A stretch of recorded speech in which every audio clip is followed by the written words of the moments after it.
Well, good morning, good morning, good morning, good morning, good morning, and good morning, everybody. Good morning, everybody. Welcome to another episode of The Morning Glow. Welcome to another episode of The Morning Glow. Got a great broadcast lineup for you this morning, as I hope and I pray that we always do. I'm not important, just a question asker. I'm just a question asker. My name is Raheem out of Atlanta, Georgia, but we got my brothers and my sisters from another mother, but we got the same father. And ladies are always mornings of mine. How you doing this morning? I'm doing. Good morning. Good morning. Good Good morning. morning. No, I'm here. Good. I'm awake for the Uh-oh. moment. Halfway through the show, I might end up falling coffee, Tucson. Here you go.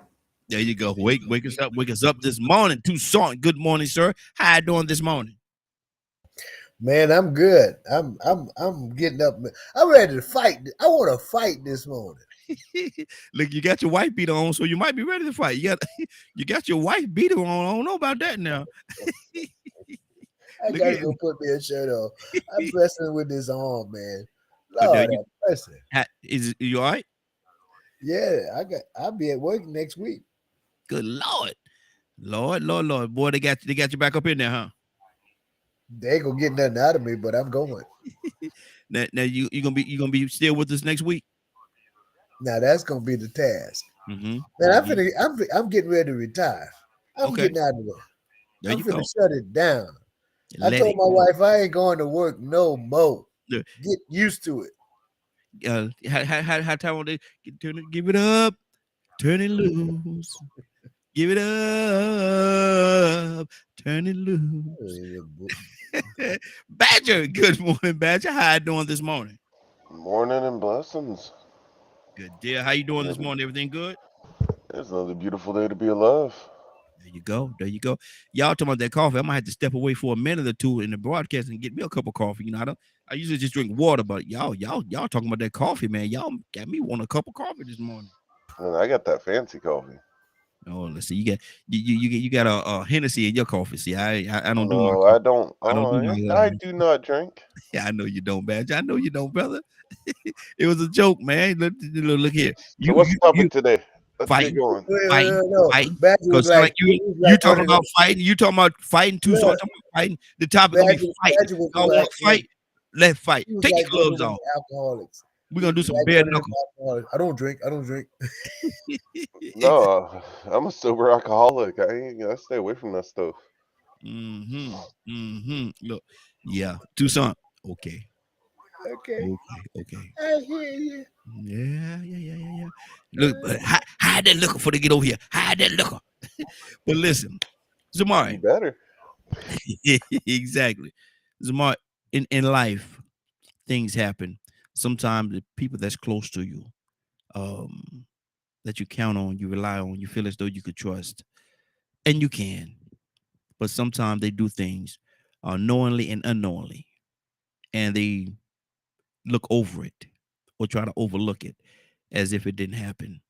Zamari, if you ever have to go to somebody that's close to you and explain and say these words to them because it appears as though they don't recognize or realize it, you say, but that hurt me. But that hurt me. Where is that relationship at? What's going on? Or why do you feel as though you would have to say that to that individual? But that hurt me because it did. I'm going to be honest with you. Mm-hmm. Most of the time, I will not. I do not. I leave it alone. Unless, of course, Ryan, right? Or obviously, like if one of my kids says something hurtful or something like that. But kids will be kids, whatever. You let that roll off your back. They half the time they don't even know what they're saying. Mm-hmm.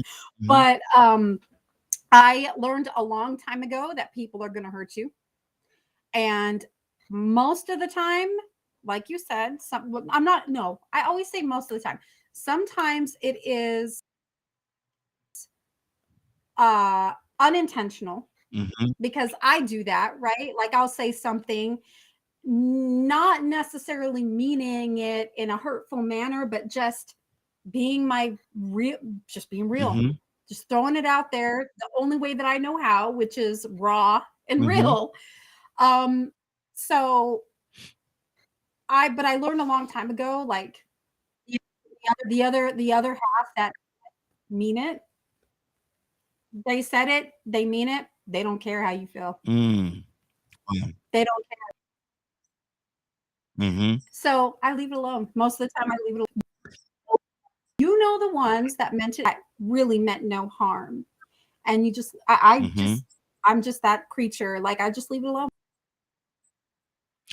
But what do you do? What do you do? I leave it alone. No, listen. What do you do with the hurt though? Because if it hurts you, it hurts you. Mhm. And whether you address it, leave it alone, it does not take away or eliminate the hurt. What do you do with the hurt? What do you do with the pain? Doesn't. And so what I do, or what I can't even say used to do, because I still do it depending on what it's concerning, right? Mm-hmm. I rage. Oh, Zamari has a temper. Yes, Zamari has a very big temper. Mm-hmm. Very big temper. Okay. So I rage. Mm-hmm. And my poor husband, unfortunately, ends up being the one that I rage to. Mm-hmm. Wow. He gets to hear me vent and rage and roar. Mm-hmm. But other than that, I leave it alone. Is that a good thing? Is that a good thing? Because that could switch this question, because he could actually turn around because of the fact that he have to take the punches and the pain that goes along with this. He could say, no. It's me. It's not me directing it at him. It's me venting to him about what I'm upset about. Mm-hmm. So, it's not like me just attacking him because I'm mad at, like, he knows what what it is, and obviously, but it makes me feel better at the end of the day. Mm-hmm. Yeah. I do feel somehow you have to release that. So if it's not me talking to my husband, which I am that matter if he is in the middle of the busiest day of the month, whatever, I will text it, or I will call him and I will vent. I don't care what he is doing, but that's what I do, right? And he makes the time for me. He does. Okay, that's a good thing, and it's good that he do, because you need that release, that release valve, and it sounds as though he is that release valve. But at the same time, can that also he is my pressure valve. He is, yeah. Can that also land to a stink of selfishness on Zamari's part?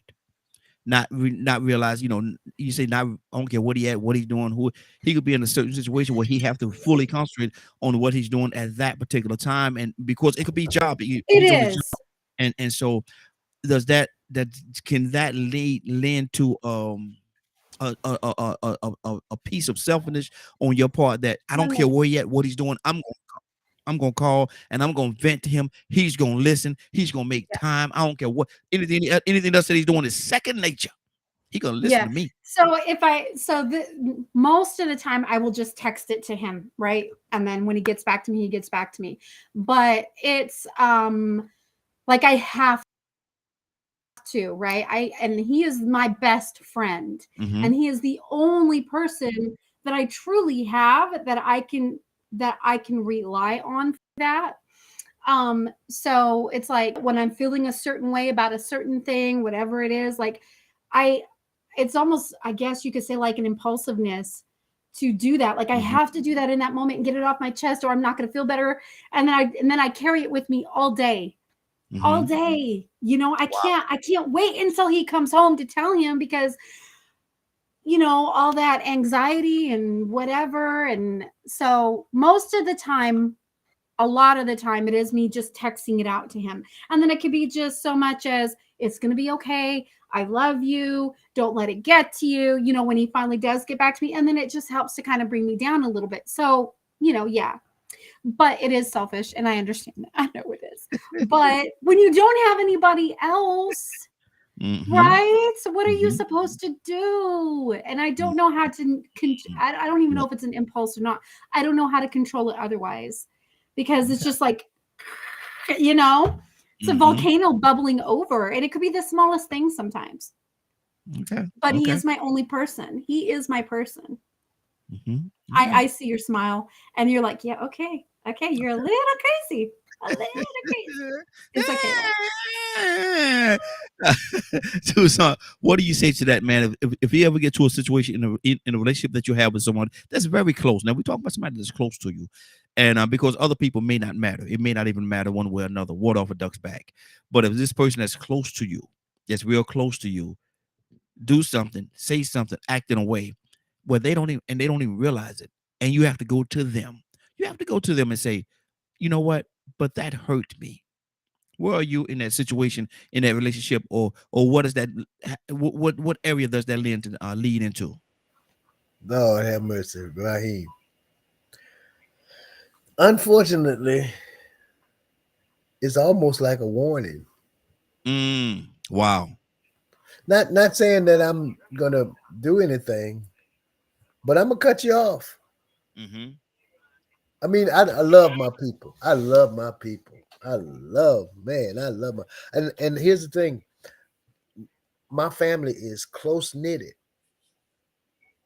but we stay out of each other's business. Mm-hmm. We've been raised in a point where we fall out. I mean, we disagree, but we don't fall out. Yeah. We don't. Mm-hmm. Ever. Never.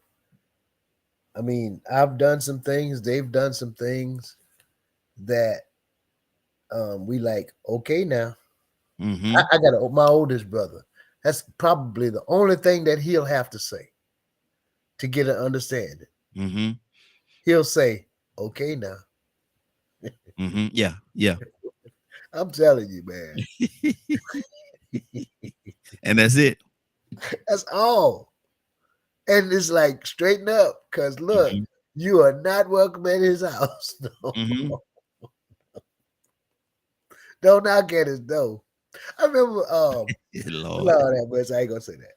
But if I'm hurt by somebody, I'm gonna give us some space automatically. Not saying that I'm done with you, but I'm at this point, we're gonna have to just let's stop right here, and we're gonna figure out, we're gonna have to separate ourselves until we figure out how we can come back together. Mm-hmm. Because I've learned to not burn bridges. Mm-hmm. But don't mess with me. I mean, don't. Because I don't mind cutting folks off. I don't care who you are. When I'm going through something, Raheem, if it hurts me, Yes. I come to myself. Because I'm good. I'm good with me. Mm-hmm. I'm good with me in my skin. I can sit here all alone and just be happy and content. Mm-hmm. Nobody have to call me, nobody have to text me, nobody have to email me, nobody have to knock at the door. If you leave me alone, I'm good. Mm-hmm. Mm-hmm. So if we have a fallout, or if you've done something that bothers me or quote hurts me, Mm-hmm. so I'm gonna do me. Wow. I'm good. Mm-hmm. I don't, man. Look, Raheem, it goes to the point where, and I'm gonna say this, and I'm gonna get in trouble if my wife ever watches the show.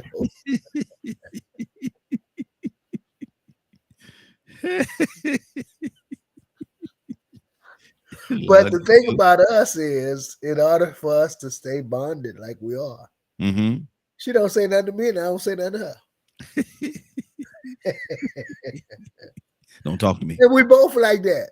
Yeah, don't talk to me right now. Don't say nothing. You know, the house is big enough. Yeah.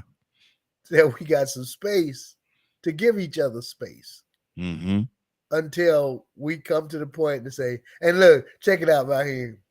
Here's how it starts. The rebonding. Hey.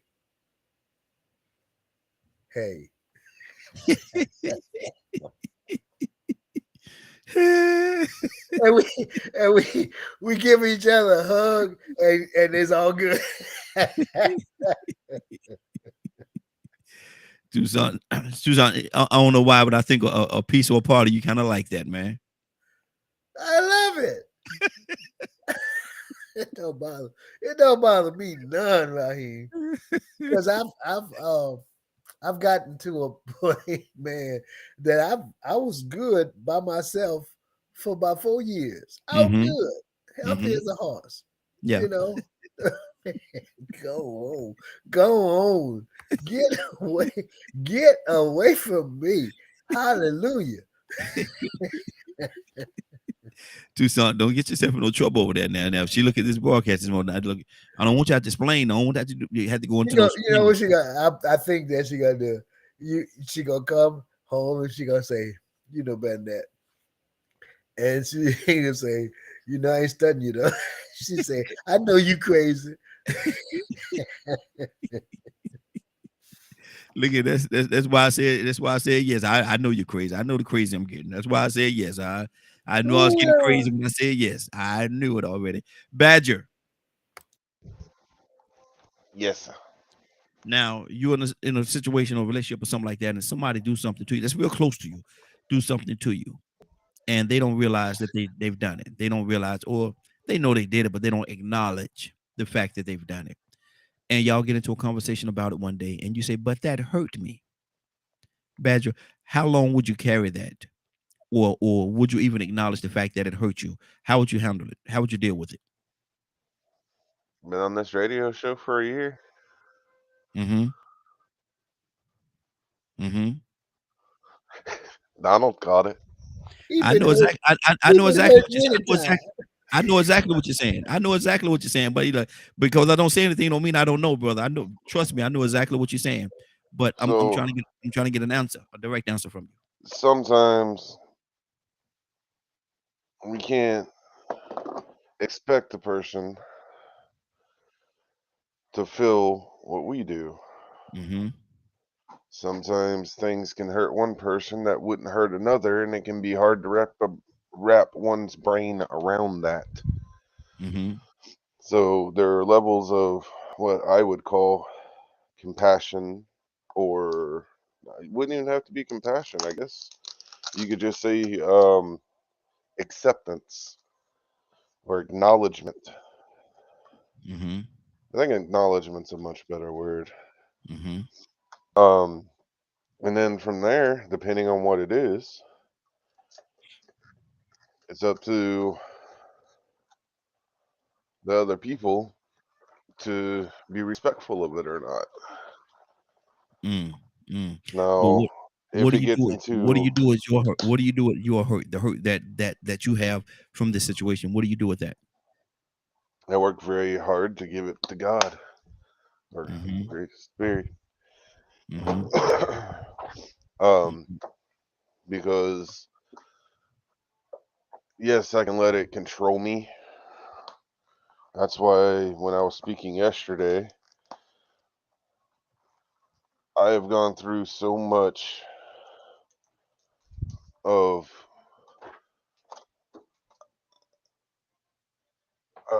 verbal abuse that I've come to realize that a lot of people are very stuck in where they choose to be. Um, there's not a certain areas. There's a lot of stigmas and misunderstanding in our society where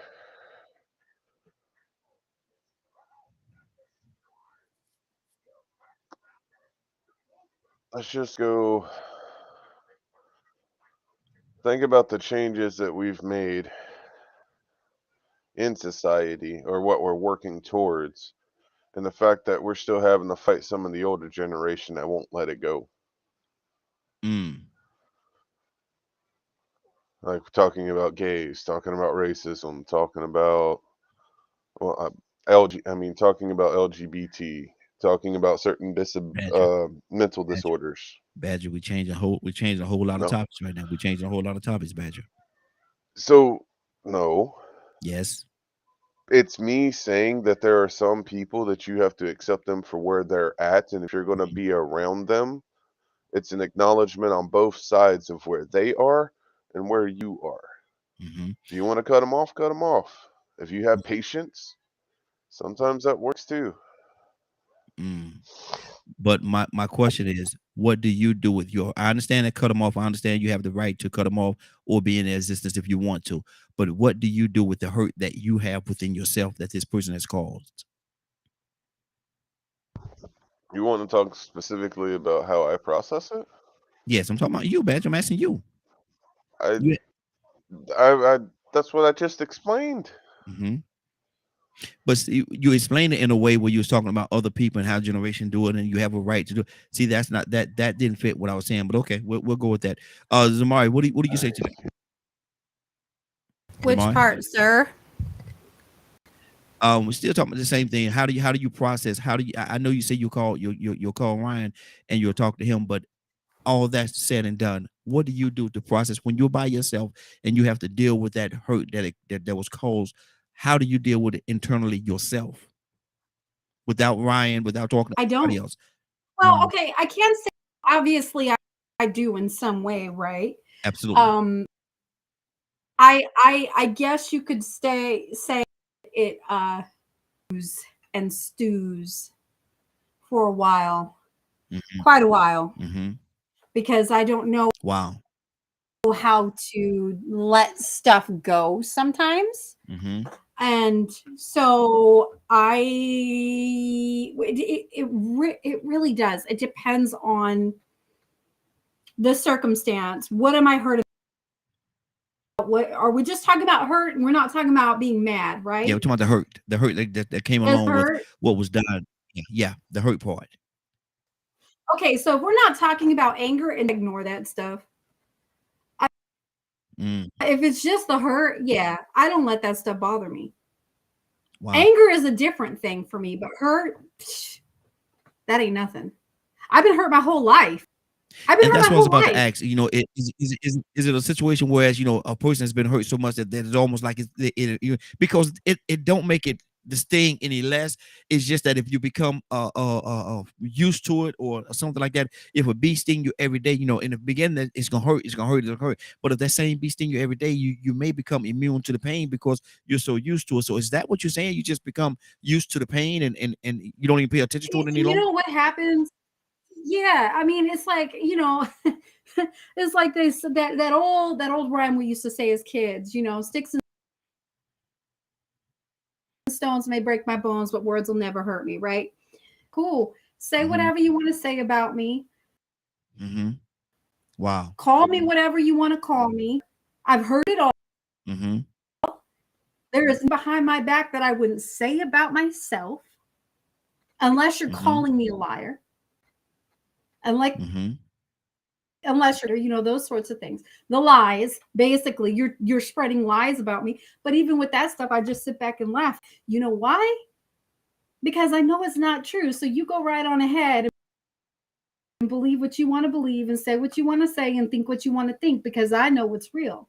So go, you can hurt my feelings none. Yeah. Okay. So that stuff don't bother me, right? And talk about my past to somebody else over here. Guess what? You can't do that. Look. So go right ahead and talk about it. Be my guest. You ain't gonna hurt my. No, things don't bother me like that. I just chuckle and I laugh it off. And it's just like, okay, cool. You know, because it's like after, like you said, you've been hurt so much in your life, you just skin, and it just don't bother you no more, man. You know. Now anger is another thing. You know, now we're talking about like getting angry and getting over stuff like that. That's a problem for me. Because there's certain things that I absolutely will not tolerate. And one of those things is liars and manipulators, for instance. I cannot stand those sorts of people. Like that just does something internally to me where I will come at you. And I might internalize it for a time. And then you just might say the wrong time. And I might just be present. And then it's all going to spill out. But you know, the hurt kind of stuff. No, man. Nah, that don't bother me. Cool beans. Tucson, is it a healthy thing that we become so immune to the hurt that it don't that I guess it doesn't quote unquote hurt us any longer. We become so immune to it. It's happened so often in our lives that it doesn't even matter. Is that a good thing? Is that a healthy thing? Is that a healthy place to live? It works for me. Hmm. Does it really though? No, But- I mean, again, I be told, why you act so tough? Why you got to be so tough Mhm. all the time? Well, I've been damaged. I'm damaged material. Mhm. I wrote a book called Fragile Material, Mhm. Handle with Care for a Reason. Yeah. Ain't nobody, not too many. I don't even bother with the book, but I remember the book thoroughly Mhm. because I'm damaged material. I'm Mhm. damaged. I've been hurt. I'm talking about to the core. And I've hurt some people, Mhm. but I've been done. I feel like some things has happened to me that drug me through the mud. Mhm. I'm talking about really like when you're in the mud and here's this big foot that puts its that comes on you and just shoves you down in the mud and makes sure that this big hand comes and he presses your head in the Mm. mud to make sure that you're totally submerged in Good Lord. mud. For real. Mm. So you want to have this conversation? Let's have it. Because when you have been or feel like you've been done that way Mhm. to that degree and you've come out of it, you're like, that'll never happen again. You won't do that again. Mhm. I don't care who you are, love you, but you, Yeah. whoever whoever the you are, you'll Mhm. never do that again. Not to me. So I've come to a place that works for me. That's a good place for me, because, like Jamar said, I'm not thin-skinned. People say, "Man, I don't want to. I didn't mean to hurt you." No, no, no, Mhm. no. I'm not thin-skinned. That don't bother me. People be apologizing now, Raheem, for stuff that they said or done. I said that don't bother me. Mhm. I said it's okay. It's okay. And they say, well, I was just talking, I was in my field. I said, that's okay. It's all right. Because life has a tendency to develop you into who you need to be. Mhm. And sometimes part of that life is not good. You've been hurt. Mhm. Yeah, I mean, talking about to the point where, man, I don't believe you did me like that. Exactly. I don't, man, I mean, I'm talking about years ago. Yeah. Yeah. Yeah. Yeah. Yeah. I don't believe, man, I don't believe you. What did I I wouldn't do? expect that from you. What did I do to deserve you treating me like that? And you know me. Mhm. Yeah. We were like Yeah. thick Yeah. as thieves. Mhm. And you mean to tell me that you did me like that? Mhm. So now it comes to the point that as I get over this 40, 50 years old thing, you come on with it. Mhm. What you do. And I'll it don't, man, I'm all right. I'm good. Oh well, I didn't mean to say that. And man, I just was, it's okay, man. It's all right. It's all right. But I put you mentally in my mind, not your mind, in a place where I set you off to the side and speak to you and be Mhm. cordial with you. Yeah. But I set you to the side in my mind and let me know that I'm not going to let you do that. I'm going to love you from a distance. I love folks from a distance. I'm telling you. Mm-hmm. I wish somebody would knock at my door. Yeah. For real. I mean, Mm-hmm. really. Raheem. Oh Lord. I got I'm sorry. You ever knew somebody that their family members don't know where they stay? Yeah. I might be in the company of one right now. You are. I bet you they couldn't tell you. I was sick with COVID, right? Mm-hmm. And my my nieces and my nieces, they love me. We love my family. We love each other. And they say, Uncle Donald, we gonna bring you some soup and some stuff to. And I said, there's only one only one problem with that. They say, Mm-hmm. they say, oh, we we forgot who. We don't know where you stay. Look here, just take it and put it over here and on this. Put it over here, and I'll come out and I'll come back and pick You it can't even Google it up. and come to my house. Lord, Lord. But listen, and that's the thing, though. Um, I'm still stuck on, and I want to go to Badger. Badger, you see, you had something. What's on your heart? Because I'm still stuck on the fact that, you know, holding on to that hurt and not really dealing with that hurt. Because if you don't deal with it, it could be like putting a band-aid on a bullet wound. It could be like putting a band-aid on a bullet wound if you don't deal with it to some level, to some degree. Badger, what do you say to that? Man, well, I was just shocked you didn't understand what I was saying earlier. I did understand what you were saying, but Um, wait, there are things that I can let hurt me, mm-hmm, and things that do hurt me. mm-hmm, Yet, as an individual, reactions are to be weighed. mm, I consider y'all my friends. mm-hmm. Y'all have said True. things that hurt that I haven't responded to, and things that did hurt because I've dealt with it all my life. Mm-hmm. And Stay right there, Badger. Stay right there for a second. That's perfect what you just said. I've dealt with it all my life. And see, that's the talking about right there, because it's like every time you have a cut on your arm or something like that.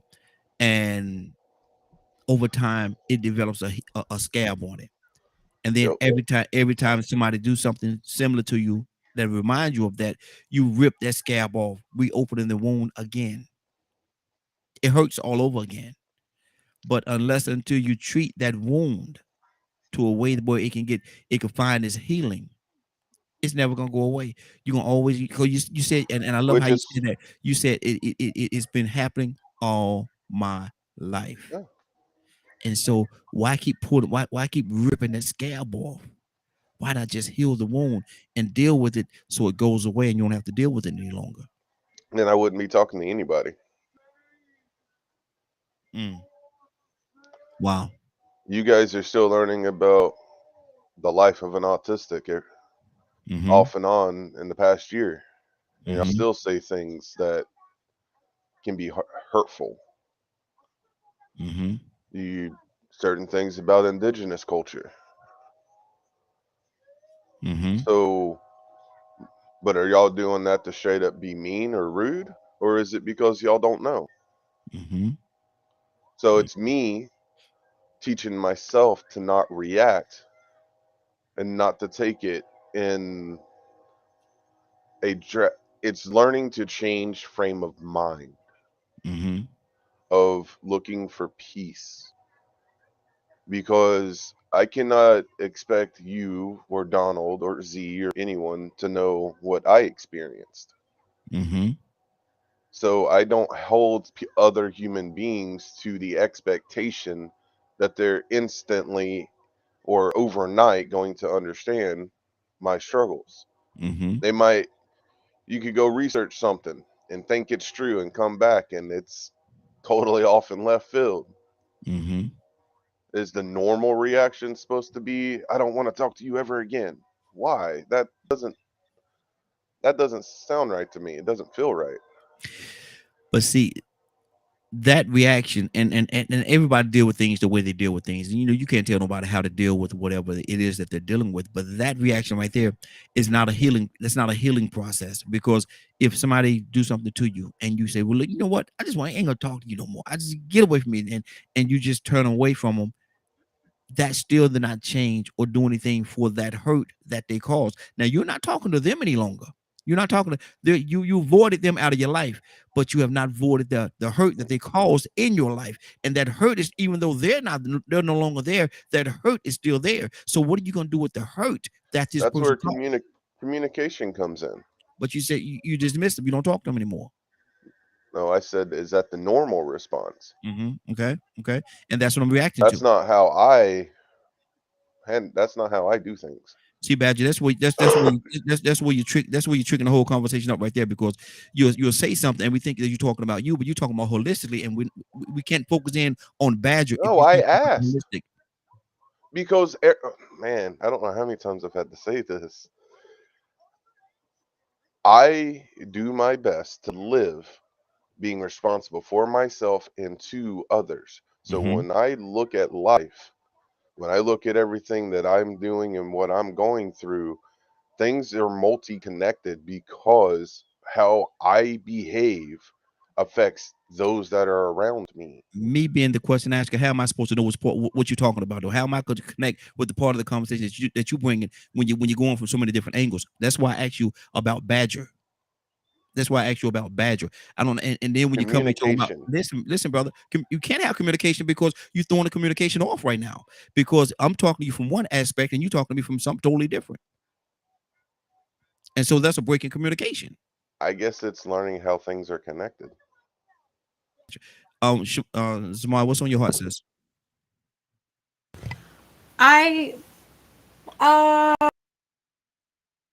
let me say this. So Exactly. I Exactly. think I Exactly. think my plight with the way that if you want to call it dealing with her, because it takes a lot.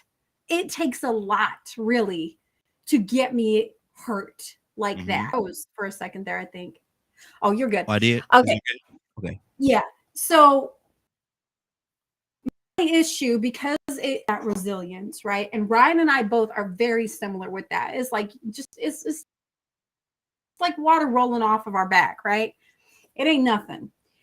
But I think the downside to us being that we have that tough as nails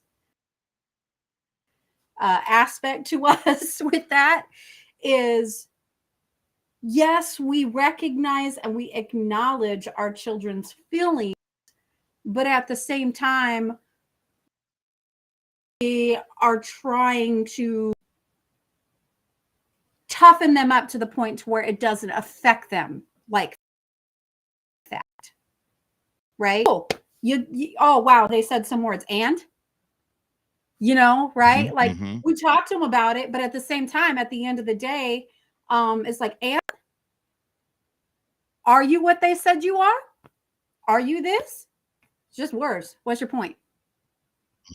Pick yourself up, dust yourself off, dry your eyes, and move on. Stop it. Right? So, and there's sometimes where they're just like that, you can tell, like, it hurts. It's like, but mom, you're not understanding. And my kids have told me, my two oldest daughters, actually, they've both come to me at different points and they've said, Mom, you're just so cold sometimes. Like, they've straight up told me that. No, I'm not cold. I just don't deal with BS. Don't deal with that. I don't deal with it. I don't acknowledge it. It does not affect my life. So, and for the people that don't realize that she's talking about bacon scripts. But I mean, you know, so I think that for me in my personal life, where I'm at with everything and how I handle things, I think it can have a negative effect on children emotionally. Mm-hmm. And that's not good, right? That's not good. And so then I have to walk away from that and go, okay, well, this is how I deal with hurt. I don't let it bother me. They're 13 and 9. Mm-hmm. Woo. You know, can't Woo. expect them to understand it or process it the same way, because I have, and then I have to take myself back to my 9-year-old self, my 11-year-old, 18-year-old self. How Mm-hmm. did I feel at this age when people would say things to me? Mm-hmm. Right? But it's always just like, man, okay, that was kind of crappy, mama. Now you got to go back and apologize.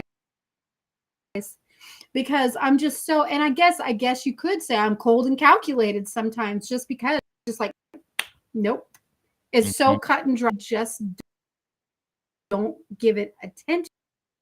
Mm-hmm. But if,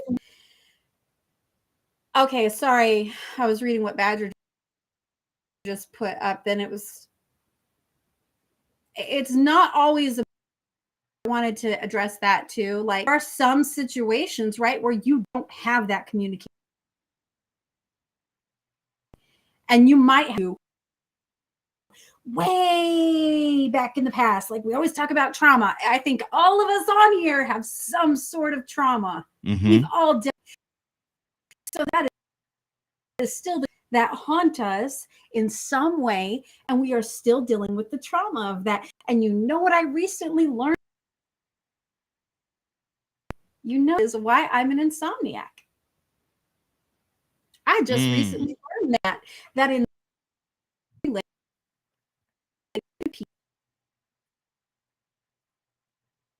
call it, right? That's awesome. Anyway, so from long time hurt, you have to, obviously there's no communication with my abusers. I'm not talking to them. I'm not asking for that communication with them. And personally, I don't want that communication. I reconcile that within myself. I have to understand that I am no longer in that place. They can no longer hurt me, and I need my voice back. They don't have that power over me anymore. They don't have that control over me anymore. This is my life. This is my moment. This is my time. And anyone take any more away from me than what they already have. So am I going to go around the rest of my life feeling hurt and sad and lonely and despaired and all of these things because of stuff that I had no control over in my past, in my childhood? All of that hurt, all of that pain, all of those words that my mother said to me, am I going to let that control the rest of my life? No. Not.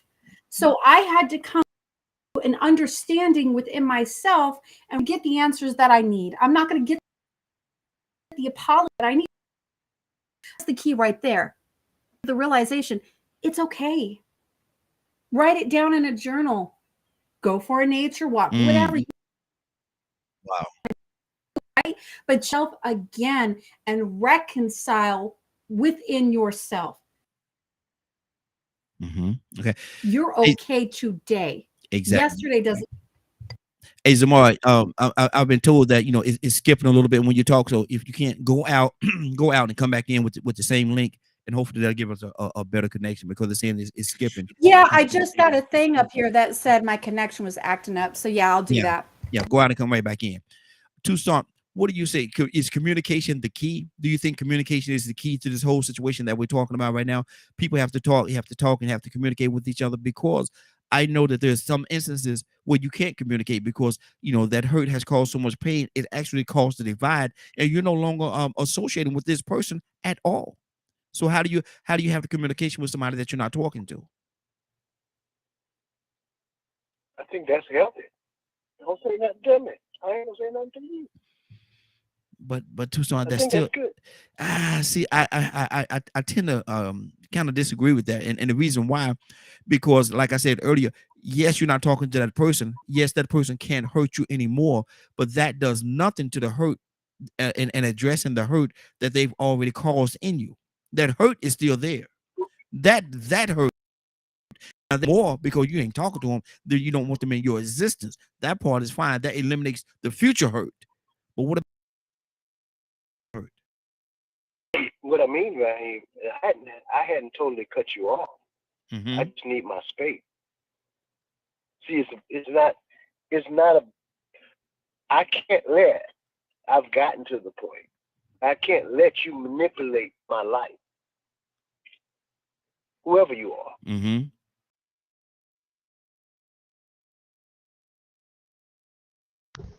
Keep going, Donald. He's having a reset.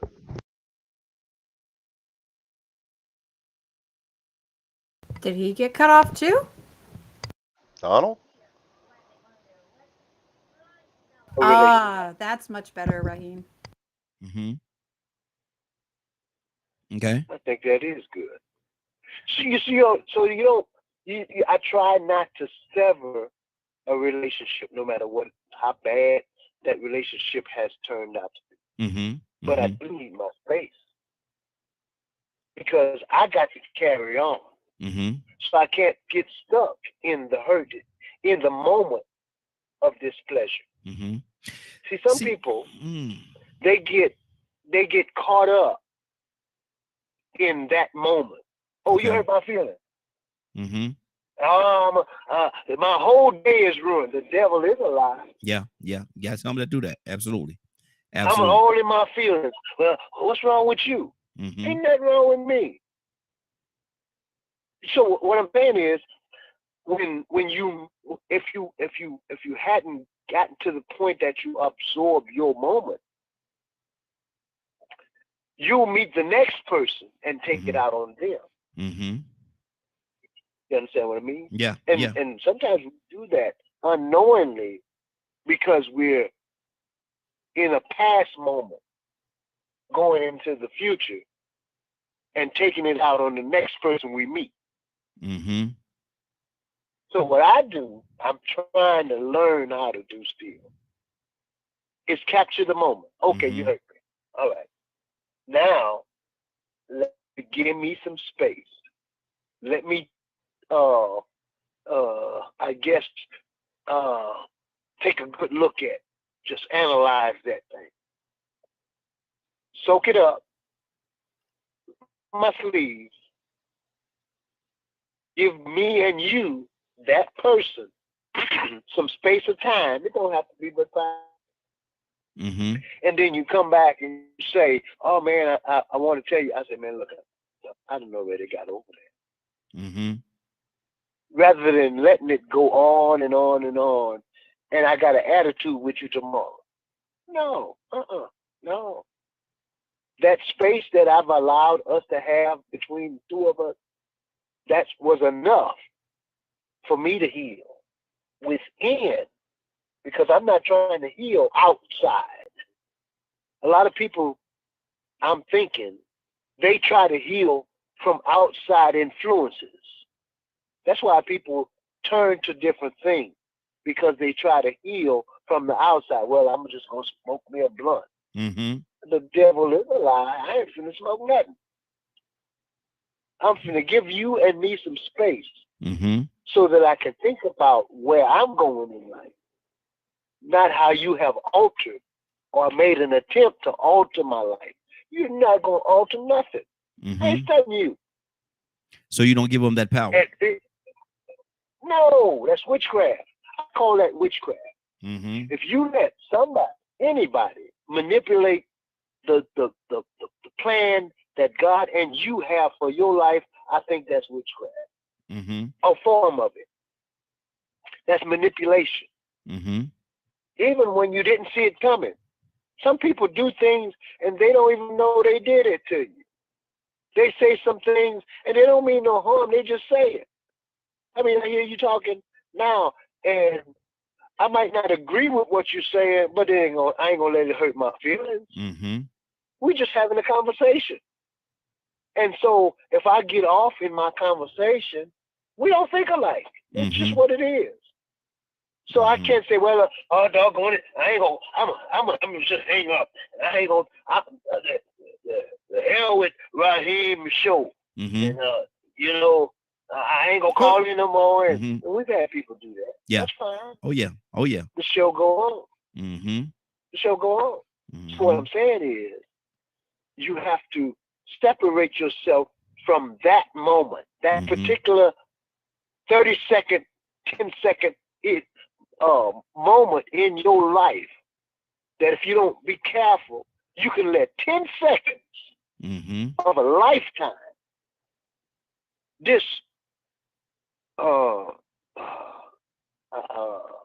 I guess reroute your whole destiny.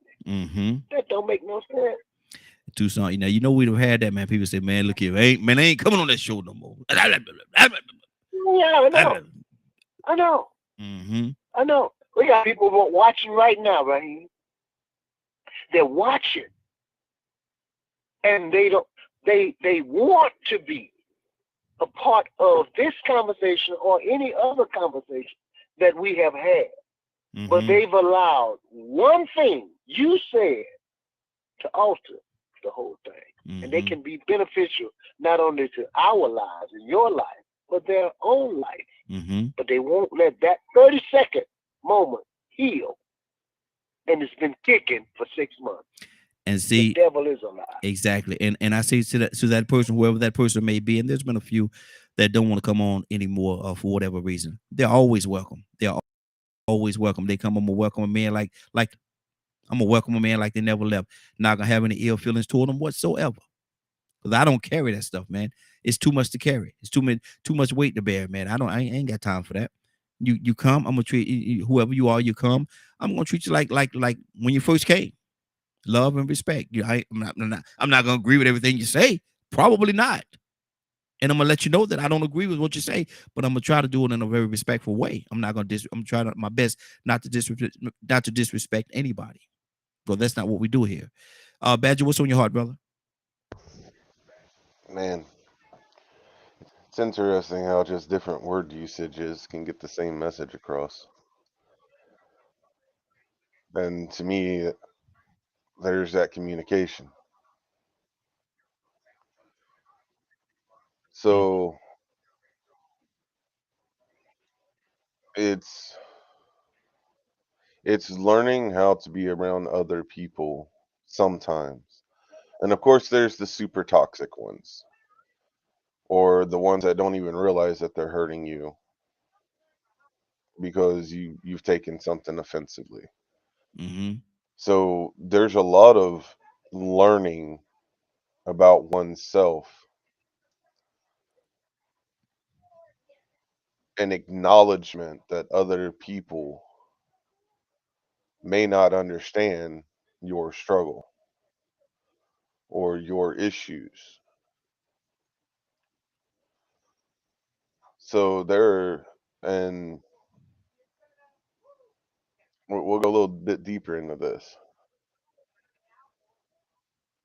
My wife knows my diagnosis, knows what my struggles are, and from time to time still does things that mess with me pretty bad. Doesn't do it on purpose. However, I've accepted where she's at and what she deals with, and we find that balance. We don't mean to do anything to hurt one another at all. And when it does happen, we communicate. When I have, the friends I've met through gaming that I've known for years and things like that happen, gets to a point where after, sharing how I feel, if they continue to repeat that same behavior to such a degree, especially over like, a 3-year, 4-year period, I ain't got time for that. That means you really aren't listening to me. So I'm going to look for the ones that listen. Or I won't play these certain games with you because this is how you act or treat me because you play this game and you become a know-it-all. Or in Mhm. real life, talking about sports, talking about cars, like it's an across the spectrum thing. Some people get into certain topics and it's almost like they become a different person because pride or ego kicks in. So that's why to me it's understanding if this person's been a friend for a while and you've kept them as a friend, there's a reason you've done it. Either you don't want to be alone, or this is somebody that you come to trust, and if they do something to hurt you, do you really want to, cut off a friendship that's went on that long all because of a misunderstanding? Mhm. Why not take it as an opportunity to communicate and work on your own stuff in the and while you're working on your own stuff, you're also communicating with that other person, giving them an experience of what they have said or done that could be something that's helpful for them if they come across someone that's similar that's dealing with what you deal with. Mhm. When we talk about trauma, when we talk about different mental health or development disorders and things like that, the whole topic we were having yesterday. Mhm. And to me, that's why all of that stuff is interconnected. Mm. So when I'm going to throw Donald under the bus today, Go ahead. Throw. when Donald was saying he doesn't think I have autism, that messed me up because I'm just now learning to accept the fact that it's a gift. However, I didn't get mad at him. I communicated with him how I felt. Mhm. Let's go to Donald. Do you remember? Do you remember that conversation? Come on, screen, brother, if you can. Well, I got mad at y'all because y'all was talking about coffee and coffee pot. So I have to go out and get me some coffee. So that's why I called in so that I can go get me some coffee. Ain't that something? Ain't that crazy? Man, see, I was going to tell you to come on Oh, screen so I can go get me some doggone coffee. See how you do? You picked the wrong time to go get some doggone coffee. The wrong doggone time. yeah. Man, look. So I listen more than I talk. I Mm-hmm. think I do. I got a lot to say, Mm-hmm. but I choose my words carefully. Okay. I try to let everything teach me something. Okay. So I listen to Badger. I listen to you, man. And it's just an opinion of mine. It is what it is. But this is just my opinion. I think that, and you shouldn't have called me out. Uh-oh. Hey, come on now. That's what friends do, right? Yeah.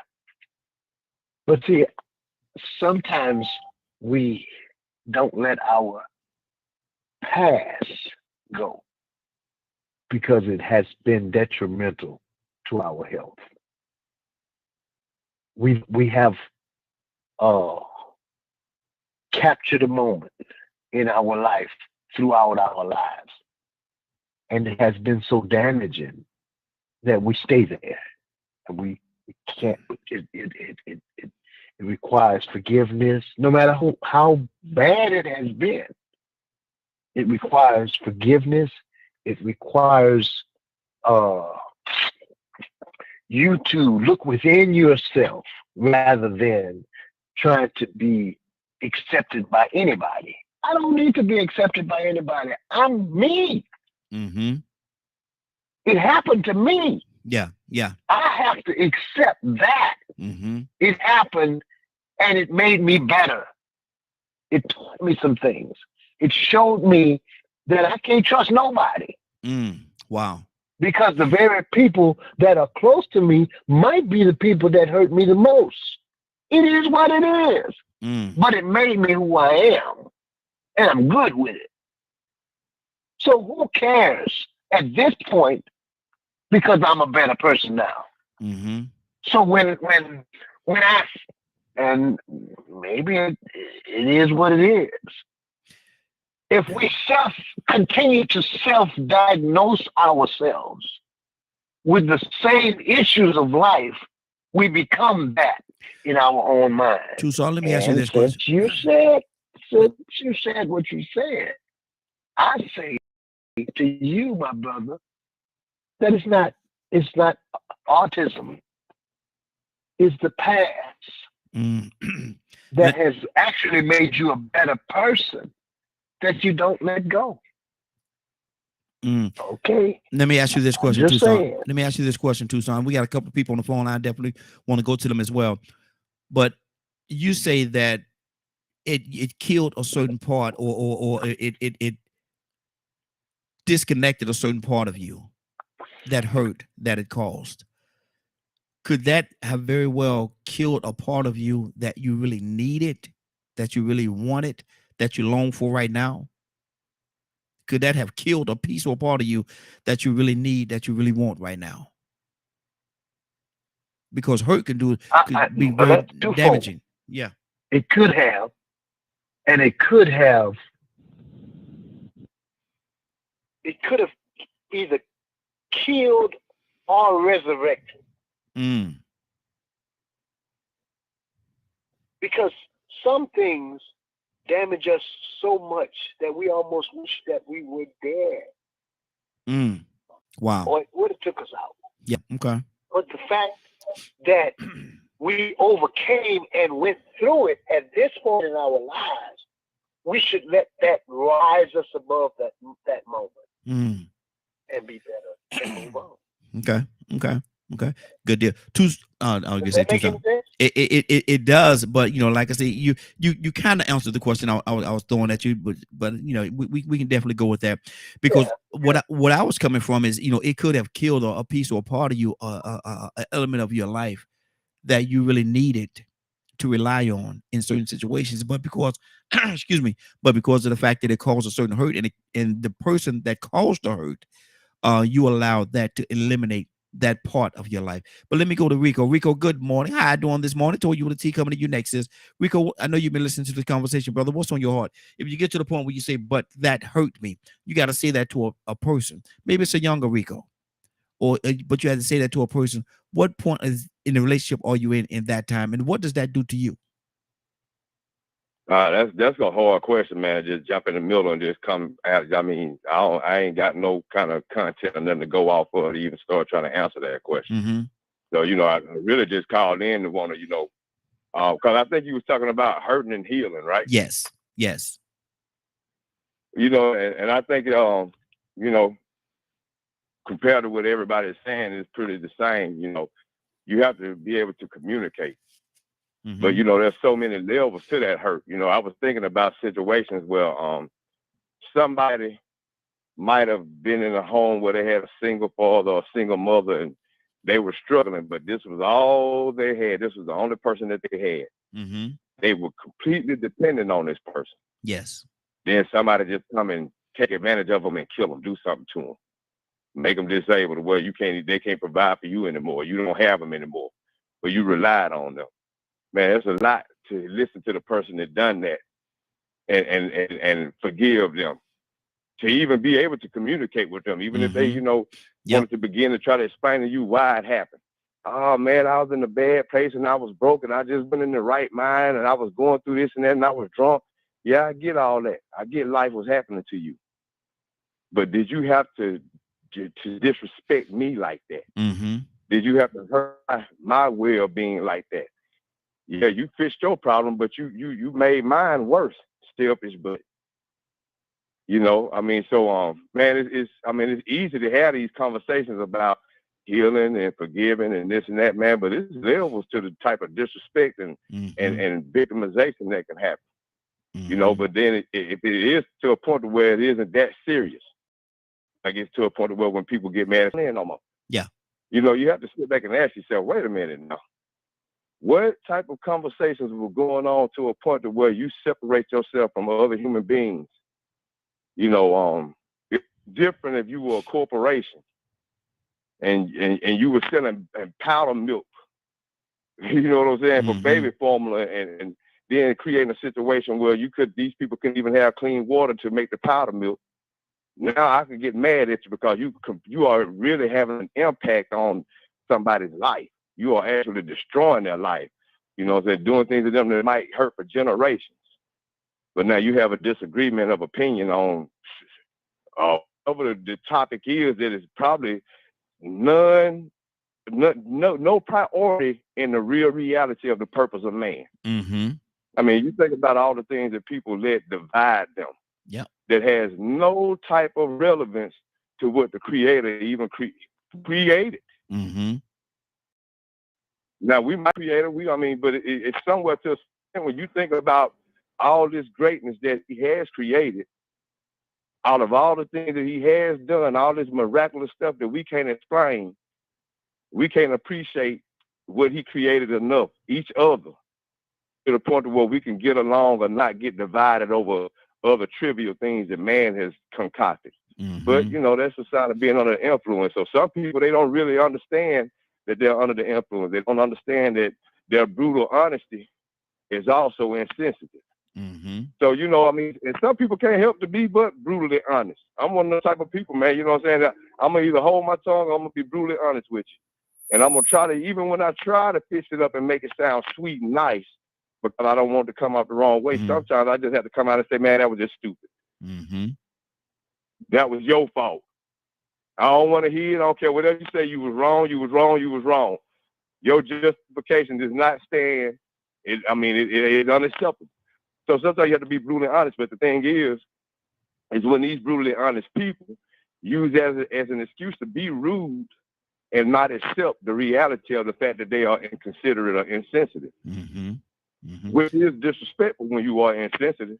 Exactly. Well, your feeling might be hurt, but I said what I said. No, wait a minute. Get off that pedestal. Be mindful of the fact that, you know, what you did say was insensitive. It could have been insensitive. It could have been taken to be an insensitive remark.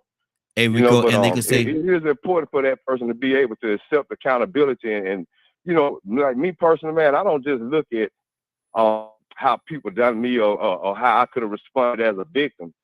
Sometimes I have to analyze myself to make sure that I'm not making other people victims.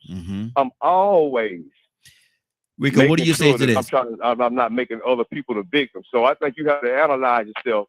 Rico. You know, do a lot of introspection, like Badger says, and make sure that, you know, if you are trying to heal, that you are able to understand. Because you can't communicate if you don't understand. Okay, Rico, let me ask you this question. What do you say to this person right here? Well, I know I hurt their feelings, but they had to hear that. I had to tell them that. They had to hear it.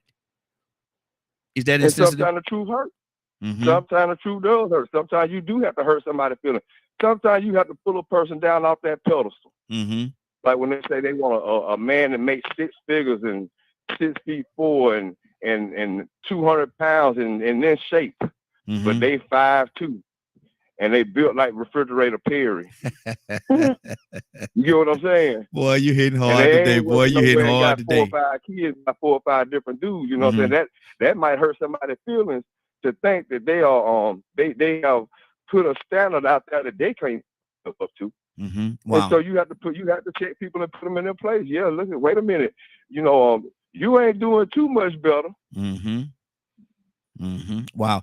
Let me go to Toya with a T. Toya with a T. Good morning, young lady. How you doing this morning?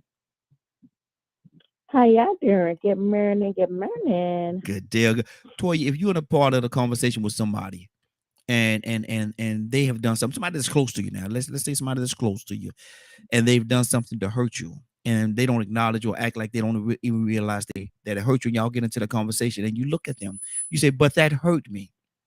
But that hurt me. Toya, what's the relationship like? What part of the conversation are you at when you feel as though you have to acknowledge or let them know that hurt me? That hurt me. What is that, Toya? Yeah. I mean, to me, what it says, communication. I ain't got no problem telling you how you made me feel. And sometimes you're not important enough. I'm not going to say nothing to you. Like Rico just said, there's levels to this. Right. So My mom with dementia might say something out of the way that I might eat that dementia. But my sister or nephew at 19 or 20 might not be able to say the same thing. That's a whole totally different situation.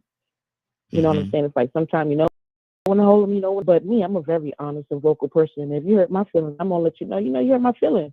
Why do you do that? You're not supposed to do that. You don't know you're not supposed to do that. We're going to break it down. And if you continue to act like it's nonchalant, then you can't be around me. I can't be around you. Why? Because you ain't considerate. I'm explaining to you how I feel. I'm explaining to you that there's a pain. I'm explaining to you that you need to fix something. You ain't fixed it. Get out from around me. I don't want to be bothered with you. And at that point, I don't care nothing about your feelings. You ain't care nothing about mine. Wow. Communication is key. But so many people are so soft and sensitive. You don't want to express to somebody how you feel. And me being from New York, most of the time they say New Yorkers is rude and raw, but I'm going to give it to you rough and raw. I'm not going to play with you. You don't do that, or you don't act this way, or you don't know, especially at this age, we're in our 40s. You don't know at this age, you don't do that. Like, I'm going to break it down to you. And the more nonchalant that you feel, the more that means I cannot be around you. But again, there's situations, right? Like, I work in a restaurant, so some Caucasian person can probably say something like, girl. I hate when they say girl, please. Yeah. There's something that this does that to me, but I'm not going to go all out and be like, oh, well, do you know that you're not supposed to say girl, then third? Listen, you finna be in here 5 minutes before the feed you this food. You finna get up and go about your business. I'm not even going to waste that kind of energy. So I believe that there's levels, you know what I mean? Like, people can say things to you in certain places or certain times that you don't have to give that energy. It's a talk show. So what? They hurt your feelings. This ain't personal. Good morning, Glow. Exactly. Because somebody disagrees with you, your feelings hurt. Go sit down and play. Now, when you're dealing with your spouse and your kids and people who are close to you, people who have to or supposed to be pouring into you, I think it's detrimental that you express to them how they made you feel, because you're with them all the time. There's supposed to be a support system. But all instances, it doesn't require that. This life, you got to have skin. And if you walk around here talking about, oh, you scared or you hurt because somebody expressed to you how they made them feel, then baby, I don't know what to tell you. It's not about hurt feelings. This is life. Sometimes life hurts. Falling down on the ground, skin your knee, it hurts, but you ain't dead. So I think when it comes to communicating and expressing to someone how they made you feel, I mean, so what? We ain't got to not be friends. Like, a lot of my family is out of order, right? Even if it's true. Right? Oh, you ain't going to be able to do this, that, and the third. Okay, well, thank you. Too many things don't hurt me because I know how people are. But at the same time, you got to have tough skin in life. Like, somebody says something that hurts your feelings, you'll be all right. What this is, what are you talking about? Oh, you want to be a pimp? Boy, you ain't going to never be no pimp. Your feelings hurt. Boy, get somewhere and sit down before I smack you in your head. What you mean your feelings hurt because somebody said you can't be no pimp or no drug dealer? You understand what I'm saying? So some things you might have to hurt someone's feelings. And some things, depending on where you are, you shouldn't even pay no attention. It should roll off your back like water. Because at the end of the day, it may not be an individual or a comment that applies to you, nor that will phase you, because you'll probably never see them again. So sometimes you got to just keep on rolling. Exactly. Good deal. Good deal. Zamari, talk to me, sis. What's on your heart? Oh, I don't know. Okay. I've been distracted again this morning with some other stuff. Anyway, what? Give me something. Communication. How important is communication to crossing that hurdle of hurt? Or do you even want to communicate with the person at all? If the person hurt you, do you even want to communicate with them? Say that last part again. If the person hurt you, do you even want to communicate with them at all? I guess it depends on the person. I'm sorry. I was saying bye to my kids. Are you laughing at me, Badger, or are you laughing at Tucson? I don't know. Anyway, I'll tell you if I was laughing at you.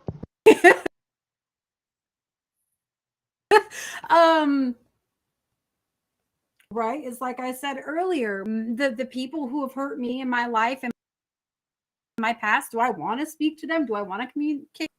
No, thank you. Because They don't control my life. I control my life. Mm-hmm. Mm-hmm. I've decided that I am in control. Do I still have things that affect my life or have affected my life to create the person that I am today? Absolutely. Mm-hmm. That's why I am the person that I am today, right? That's why we're all the people that all of us, we are the individuals that we are today because of the effects that other individuals and other things have had on our life. But we've learned something from those experiences. Now, what we do with those experiences and how we choose to overcome those experiences and how we choose to further communicate when someone hurts us, that's on us. Like if it's so with my husband, with Ryan, what I do with that, right? Because, oh, that man can get me so mad sometimes. Mm-hmm. Sometimes. Mhm. Sometimes. Not often. It's not very often, but when he does, I'm very much like what Toussaint said. I do not speak. Mm-hmm. I used to get real all up in it, right? Go at it. No, now I'll go a whole day. I'll go 2 days. I'll go 3 days. Mm. I won't talk to him. Mm. Wow. Oh, okay. You want to make me mad like that? And like I said, it's very rare. But see what Ryan does, because he won't let it, he won't let it go, right? He won't let it go for more than that day. Because him and I, we made a pact. After our relationship got healthy and we're at the place that we're at now, we have an understanding. We don't go to bed mad. Mm-hmm. I'll go to, but if I'm talking to him, I'll go to bed mad. Oh, you want to sleep in here? My butt's going on the couch, then bye. Mm. But I won't, right? So what he does, he'll come in here and he'll say something to me. And I ignore him, turn away, whatever, act like he's not there.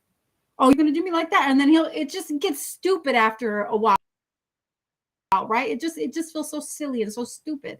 And he brings me out of my shell and we talk about it.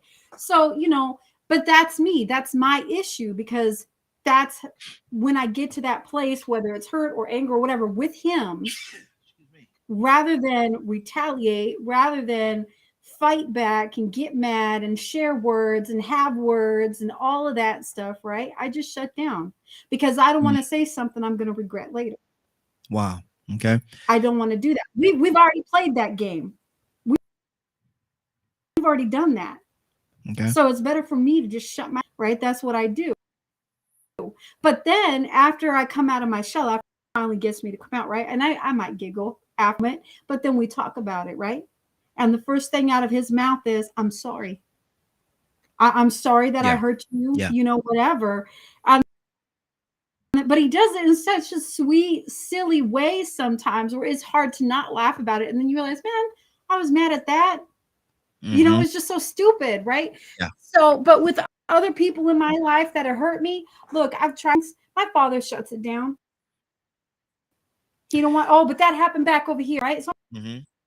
I'm like, okay, well, what am I going to do with that? I have to somehow within myself, like I said, I have to reconcile that with myself and understand that I'm not going to get the response from that person that I want or that I'm looking for.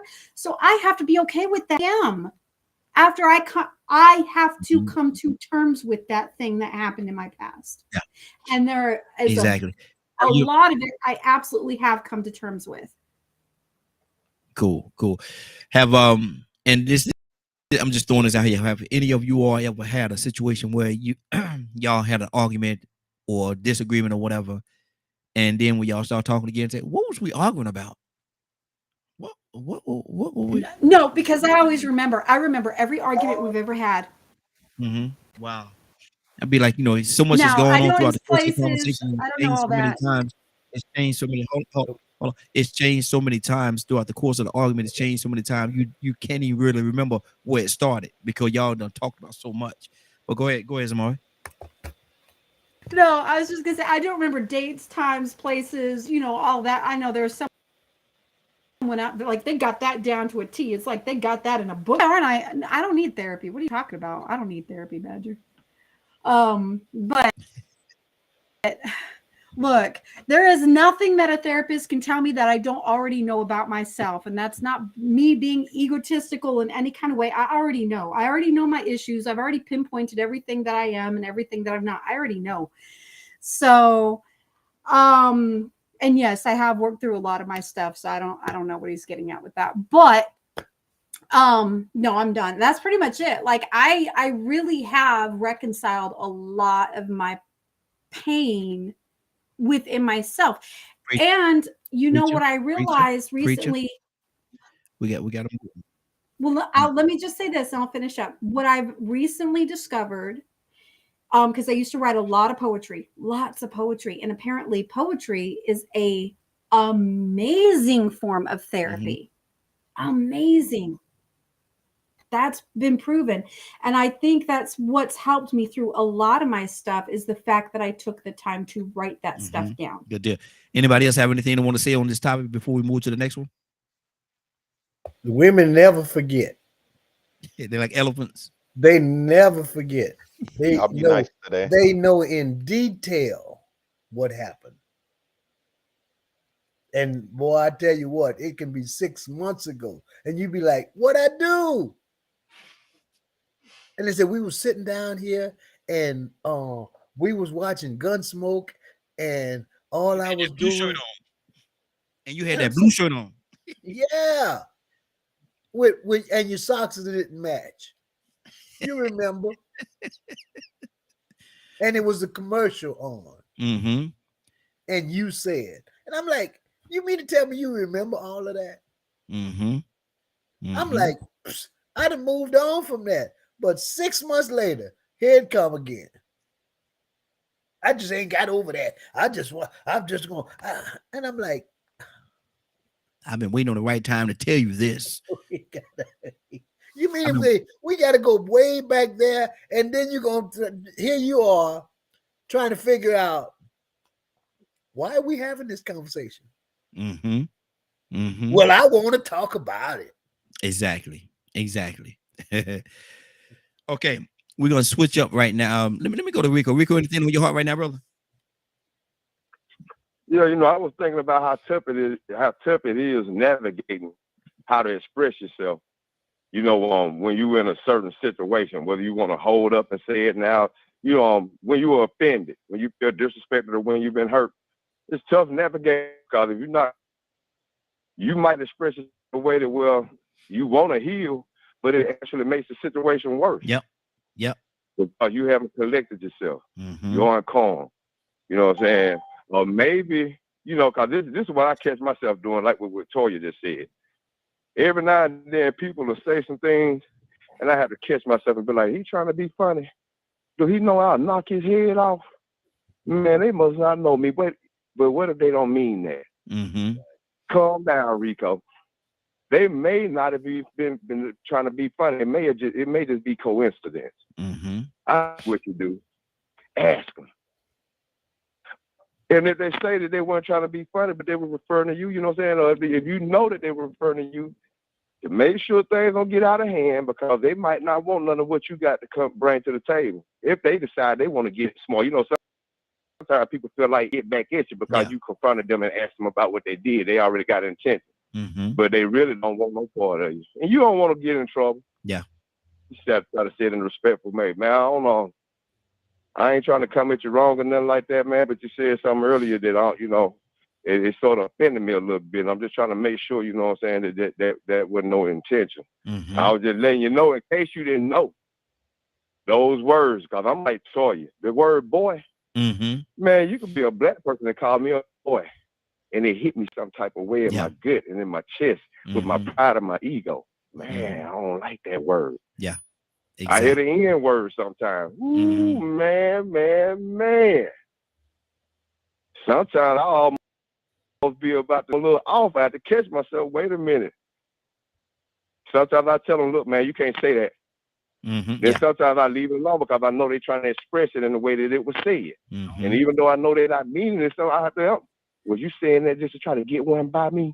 I'll beat the brakes off of you. I have to catch myself. Because I don't know how to express whether or not, I don't even know if it's really something intended to do. So in order to keep from that word bother me to the point of evidently I haven't healed from when I hear certain words. Mm-hmm. Mm-hmm. You know, when I get certain words hurled at me, the first thing that comes to my mind, and it's crazy that I'll go this deep. But the minute I hear that word hurled at me like that with negative intention, I think about Till. I think about James Byrd singing. Mm-hmm. I think about, you know what I'm saying, you trying to do something to me or somebody I love. And that's what you could or would do if wasn't nobody around. And so, you know, I have to catch myself, you know, and that's just from the sound of the word. Not, it might not even be in the energy in the conversation might not even be there. But that's just the feeling that I get when I hear that word. So I have to check myself to make sure I don't do nothing out the way or do something wrong. Exactly. Because in some cases, people are using the word just to let you know what was said or just express it. I have to let them know, man, you don't have to say that. I know what word you're trying to say. Mm-hmm. Exactly. I'm hearing a TV in somebody's background. Somebody got a TV going on in the background. If you can, I'll mute that TV for me or turn it down a little bit. Let me go to Captain. Good morning, sir. How you doing on this morning? Good morning, Raheem. Good morning, Monaco family. I'm doing good. Thank you for having me. Good. I'm gonna ask you this. What we're dealing with the last topic. We're ready to move on to another topic. But I want to ask you this question, Captain. If you're in a conversation with somebody that you're very close to, and they do something that you not too don't care too much about, and they hurt your feelings, but they don't acknowledge it, don't say anything about it, and just try to let everything go on. And y'all come back later on and y'all have a conversation, and you have to say to them, "But that hurt me. But that hurt me." Cap, were you in that relationship? Were you in that conversation, or what is it that would make you feel as though you would have to acknowledge and let that person know that what they did hurt you? Well, I think everybody's experienced something someone said that hurt them, or even was an insult to them. Yes. Maybe they did it intentionally. Maybe they didn't. I try to give them the benefit of the doubt because the person that's very close to me, it can only hurt deeper because you did not expect that to come from them, really. But, you know, life is full of insults and hurt and pain. Mm-hmm. You have to be above the emotions and really get into the thinking of it. You know, I try, you have family members.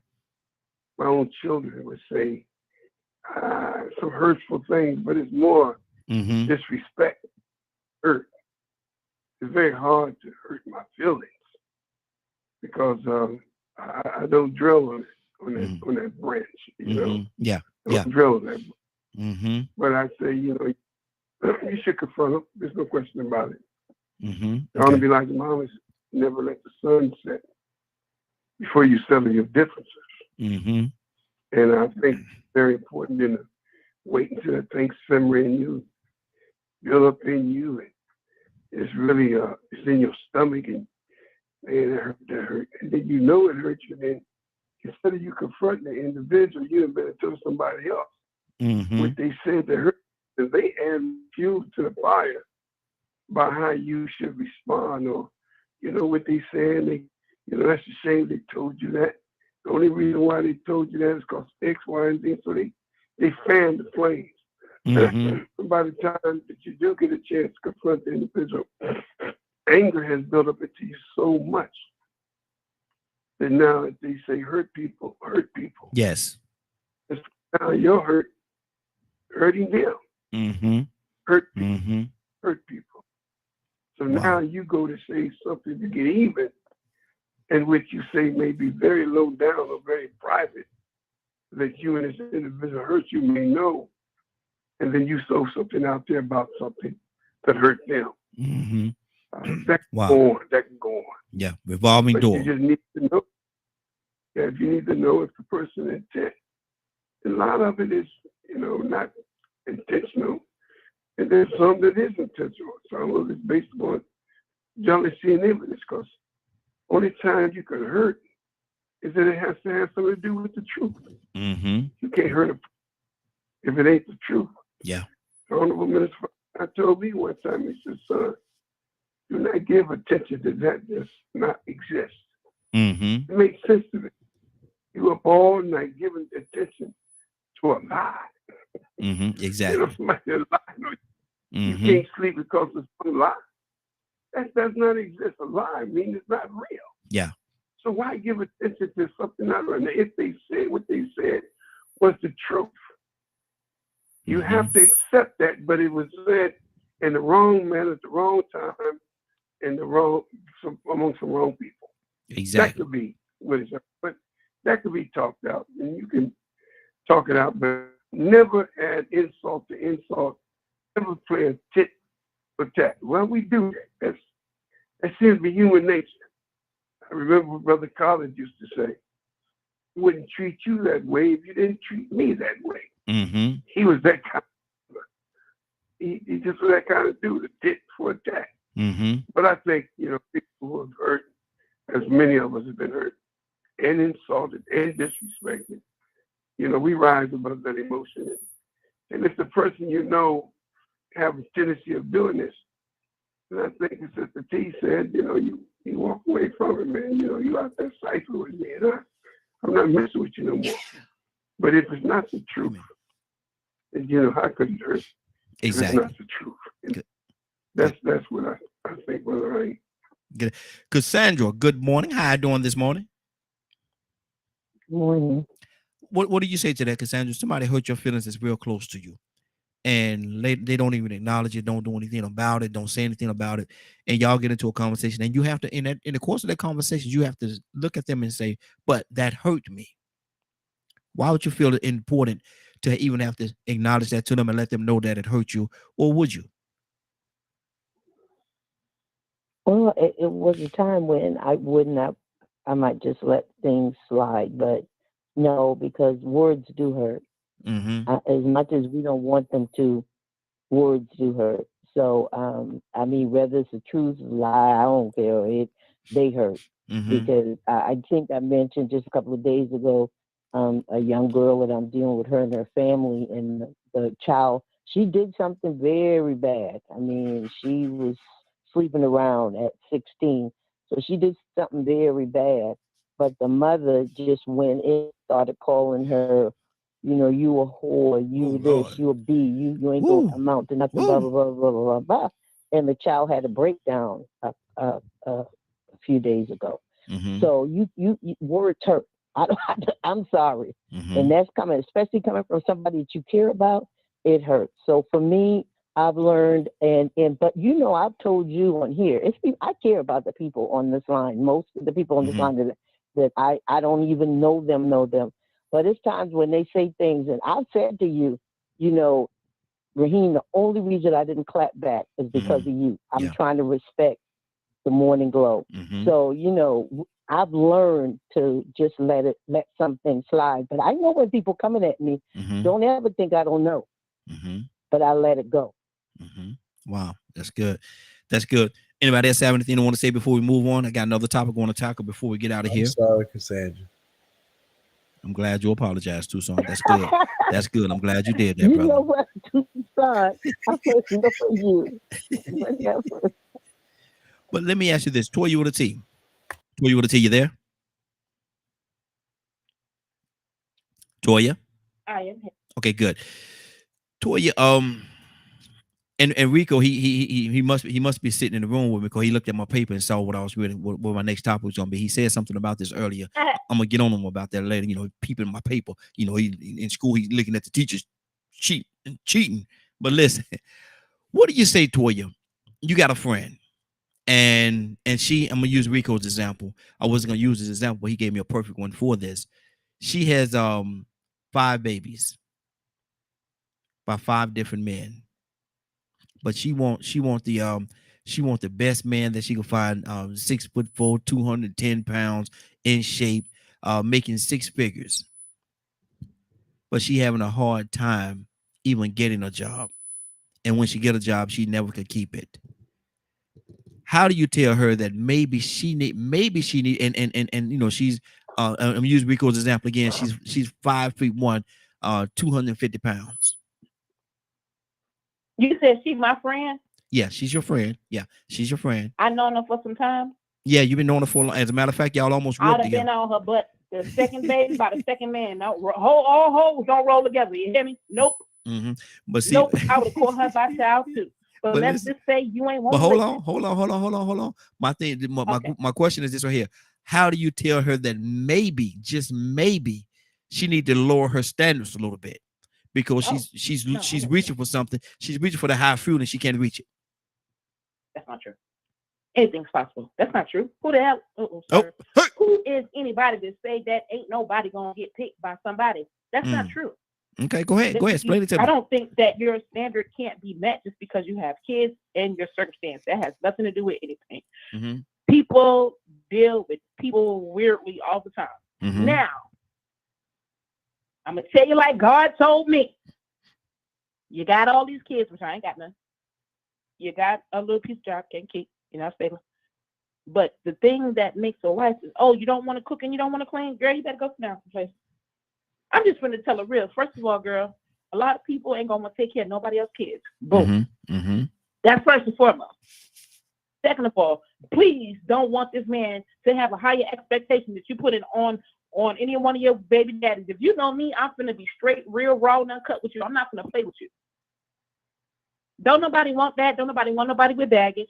Nobody don't want nobody that don't keep no job. But again, if you my friend and you can't keep a job, I'm already on you. What's up? Why you can't keep a job? What's good? What you doing? Oh, it's them? Nah, it can't be them. It's 17 of them and one of you. It can't be all 17 jobs. So I'm already in her ear. But when it comes for shooting for that, I'm going to have to bring around to you. Are you willing to be what you're looking for? So that's whatever I expect of a man, I can do myself. And I will do for him if I have to. But I know my role and my place. So at the end of the day, I don't think it's too far-fetched. But are you going to be able to act accordingly? See, if you're my friend, that means I know how you move. I don't think it's impossible for a good woman. But you could be losing your job because your kids are sick. I'm talking about a good woman, a wholesome woman, to get married by a man with 6 figures. That's not hard at all. Because when you show somebody you love them, you like them, you're there for them, oh, that's how you get them, by acting like wife material. See, we messed up when we want all these things from one guy that you didn't require from the first 5.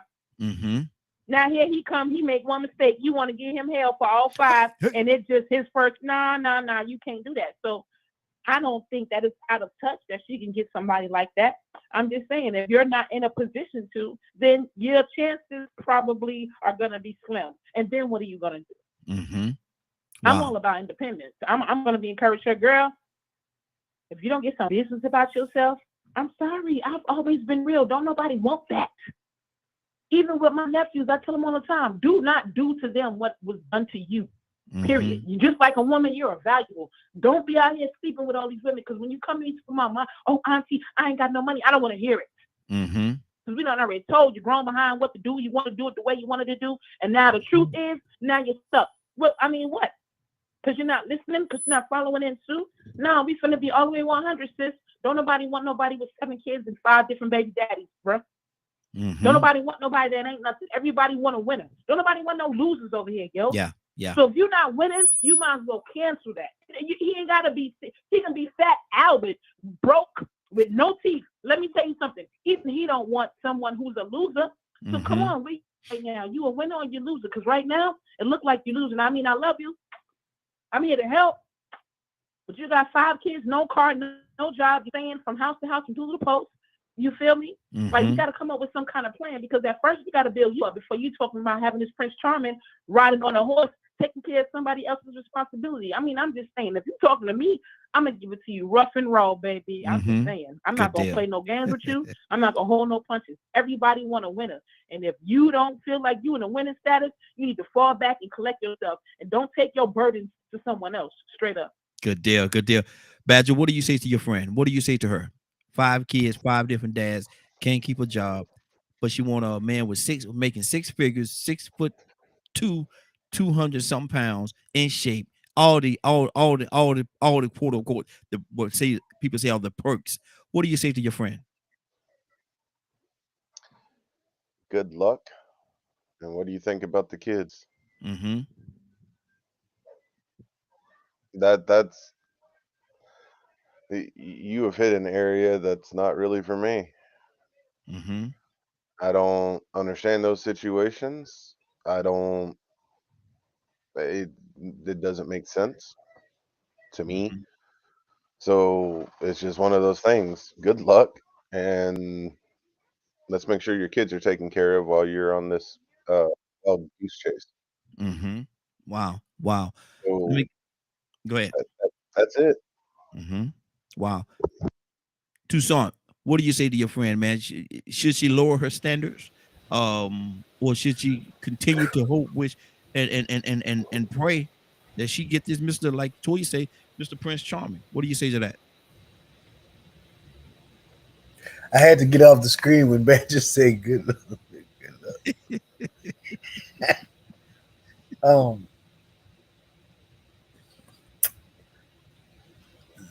There's a gym down the street. Oh Lord. I'm sorry. Let me go. Let me try to be serious for a minute. Because you Lord have mercy. Um, I would never suggest to anybody to lower their standards, Mm-hmm. but to have better character and to better yourself. Do something with you. If you want better, you have to be better. You I mean, you have to make better choices. Mm-hmm. Because if by now, if you got 6 children by 5 baby daddies, you have not made good choices in your life. Mm-hmm. And then 3 of them, 4 of them are incarcerated. Mm. And you've taken turns in the week or the month, you trying to decide who you're gonna go see. You still having that type of life, Mm. and you want Boaz. Oh, really? And then you got chicken in your mouth. Oh Lord. You're doing good, brother. You was doing good. You was doing good. You was doing good, Tucson. You was doing good, man. I'm sorry. Oh God. No, wait a minute. Let me try to get back where I was. Go on, Raheem.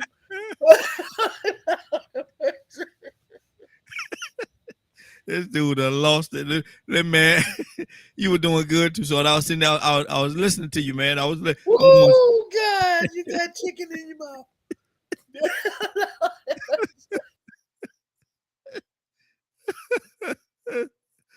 Cassandra, help your brother. Help him, Cassandra. Help him. What do you say to your friend, Cassandra? Cause he ain't no good right now. That joker done turn his camera off and mic and everything on. He ain't no good right now. Tell me what you got chicken in your mouth. Cassandra, do you tell your friend that listen, baby. Now I know you want what you want.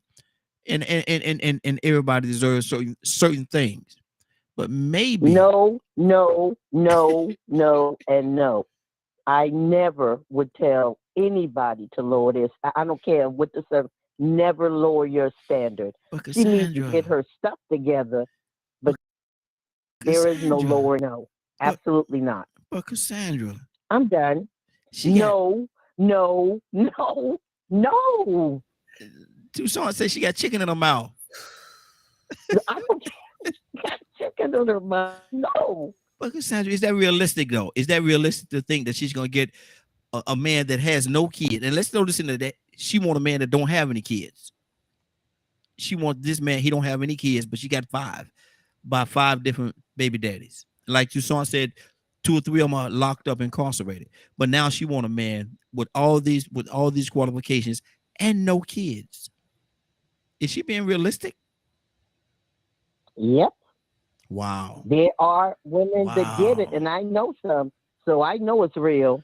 Oh, but Cassandra, truth of the matter, you may know some, and if you say you do, I know you do, because you ain't gonna come on here and say something that's not true. But I'm sure that you know many others that have not had the experience, maybe 1 out of 100 or more. But Cassandra, that's a stretch. You don't know women, obviously. Oh, I know women. Well, you don't know you Lord, don't know I know them like women. you think you know them, because Oh, there are yes. actually men that will take on a woman like that with no problem, with no Wow. issue with it. Wow. I know several have married men with 5 and 6 children that were good men. So I don't know. I'm done. Okay. Rico, talk to me, brother. What do you say to this, man? Should she lower her standards? Is she trying to reach to the top of the tree and get the high hanging fruit, man? Or should she get some of them that's dangling down, or maybe look on the ground and pick up a few right there and go on about her business? I mean, you know, I might do a little eye opening and make some suggestions to let her know that, you know what I'm saying, that it doesn't have to be that high to accomplish what she's trying to accomplish, or that might not be what's most important right now, especially for her having so many, or with her having so many children. Mm-hmm. You know, but I mean, we can, don't get me wrong, there are a few, you know what I'm saying, women that actually meet men like that take them on, you know what I'm saying, and there's only a few of us seeing a UFO too. Come on. I let her know that. You know what I'm saying? I would definitely let her know that, because there are some things that are completely, I put it to you, when you put yourself in a situation where everybody else is walking around on 2 feet, you got to walk on one hand. Imagine that. Because you done dug a hole for yourself. You don't stack the deck against yourself. You have what they call baggage and luggage. Oh, those words exist for men and women. You know what I'm saying? Oh, I got too much baggage. You know, so I mean, women would have to realize that, you know, somewhere in the minds of a lot of women, they think that men would take anything. They got it all wrong. I remember one time, man, there was a woman, she lived a couple of doors from me, man, and she had a boyfriend, man, that was just mistreating her, man. But when I tell you, she was a whole hot mess, And so I was walking my dog one day. She started speaking to me, hey, you got a girlfriend, this and that. I was like, nah, I'm single. She's like, yeah. She's like, ooh, John do me so wrong. He go out here and he be doing this and he be doing that. And he'll be mad if I just came and gave you some. I just said I wouldn't take it. You got me messed up. What you think? I just would do anything? We slip up every now and then, but I got standards too. See, that's what the difference comes in. That woman would have to understand that she would have to hope she even fit in that man's standards. Because the queen in you might make you feel like you can speak it into existence. But just because you are a woman, you can overcome, and you can. You can. But believe me, a lot of us got standards.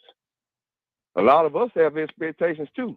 And some of them lame old square boys that you used to turn down back in the day because they wasn't cool and they had the corny clothes, now they making them 6 and 7 figures, and they remember. They remember when you was too good for, when you were the prom queen. Now you the town fiend, and you got all these kids. But when you come around and they come back to town and they do a class reunion, you go, hey, give me a drink. I used to have a crush on you. Yeah, ooh, yeah, okay, nice to see you. Go ahead on. So I mean, you know, sometimes you do have to be brutally honest. You know, it depends on how much of a pedestal that person has put themselves on. I mean, you know, you don't want to feed somebody with a delusional expectation more fire to be more delusional. Sometimes if you are a real friend, you're real to men and tell them, look, man, you don't stand a chance. Yeah. Go on over. That's why BBLs are so popular. They might want that 6-figure man, but a lot of these women figure out they got to go and do some things. They're doing a whole lot of extra cosmetic and adding a whole lot of accessories. They need some help. Doing a lot of faking the funk and the attitudes, you know what I'm saying? There's a whole lot of stuff they're doing to get those 6-figure men. So it ain't as easy as what they think it is, you know what I'm saying? Some of them might understand, you know, hey, I need to do something. The ones that don't understand they need to go and do something extra, they better pay attention. Zamar, what do you say to that, Zamar? Do you think, would you tell your friend that maybe her expectations are just a little bit too high, that realistically she's not going to be able to get a 6-figure man with all those other credentials that she's talking about? Raheem, I'm with you. I have not been paying attention. Mm-hmm. Mm-hmm. I'm sorry. I've been distracted, and there's a reason why. And you can call me later, and I'll tell you about it. Mm-hmm. But yes, it's been a good distraction. So I'm not really listening. I'm so sorry. So are her expectations too high to get a guy who's making 6 figures? Is that your basis of this? Honestly. Well, let's talk about her qualifications. She has 5 different kids by 5 different dads. 3 of them are locked up and incarcerated right now. Oh yeah. One, Yeah. 200 and something pounds, and can't keep a job. Yeah, girl, you need to lower them expectations some. Mm. Any man that's making be look at you. I mean, you know what I'm saying? Like, I hate that. I know that sounds awful, and I'm sorry. I'm so sorry to say that. I actually feel a little guilty saying that. But seriously, 5 kids from 5 and they're incarcerated. Mm-hmm. 3 of them, 3 dads are incarcerated. 3 of them are. Yeah, no. No man is going to risk everything that he's worked hard for on a woman like that. Mm. Do you not think she's worth it? It would. I would have to say it would depend on where she was at in her life. Okay, let me put it this way: if she's still living that life, nah, she ain't worth it. Mm. If she's fixing her life, maybe. How do you fix a situation where she has the 5 kids and her physical? You can't fix that, right? But Mm-hmm. you can learn. Well, I messed up over here. That's not what I want to do anymore. What is she doing to reach that level of success for herself? Mm-hmm. I guess is how you could look at that, right? Like if she's just collecting paychecks, living off the government, whatever, right? And I understand, especially being a single mom, that is really, really, really hard to try to hold down a job and take care of kids. That's really tough.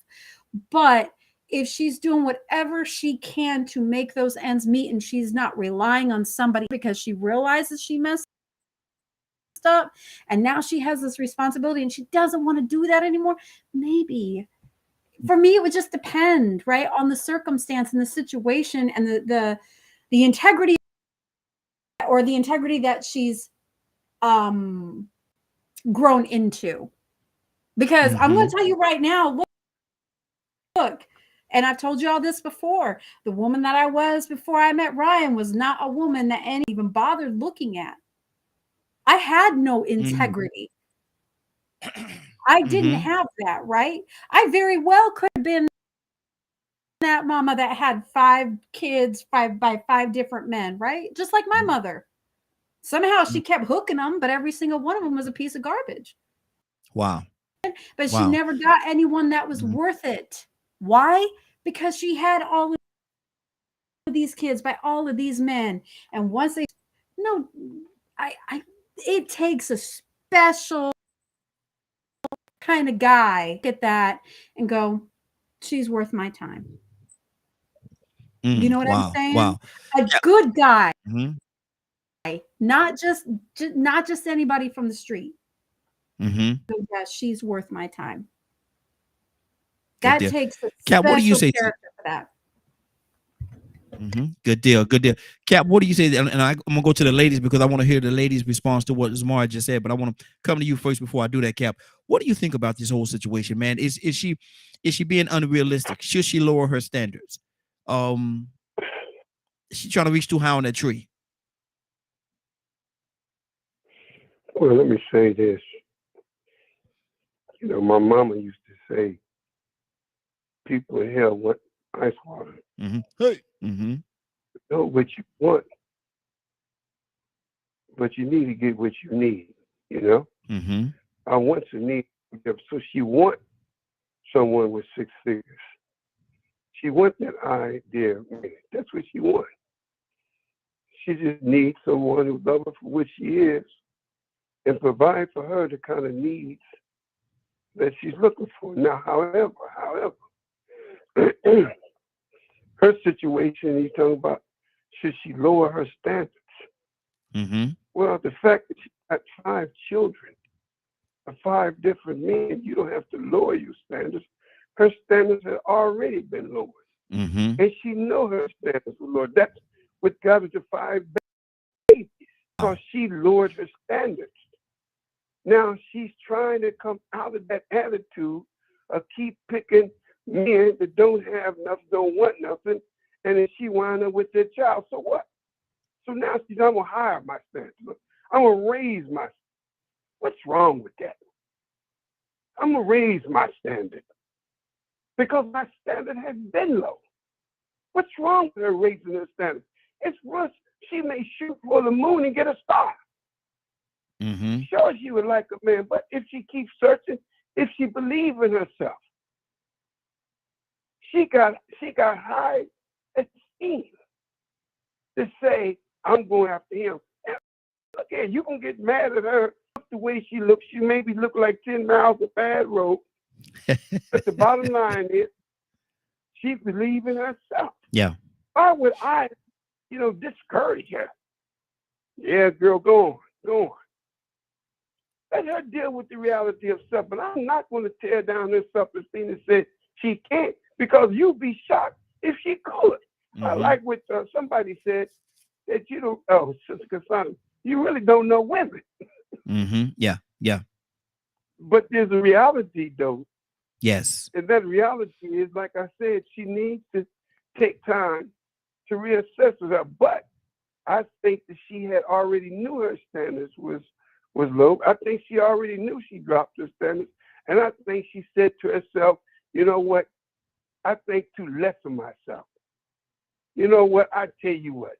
I'm not going for the fruit that's on the ground. I'm going to try to reach for that fruit way up on the top. Mm-hmm. Man, that's a good goal. Now, Mm-hmm. maybe she'll come to the reality that in order for her to establish that goal, she has to do some soul searching. Maybe she would come to reality. And maybe she get a lot of doors slammed in her face. But I would never, ever tell her standards are too high. Mm. No, you should have said that when she had her 3 babies, 4 babies, Mm-hmm. to lift your standards. We'll Yeah. probably be good at that, girl. You need to lift your standards. You need to lift your standards. Girl, look, I met that dude, that 3rd baby father.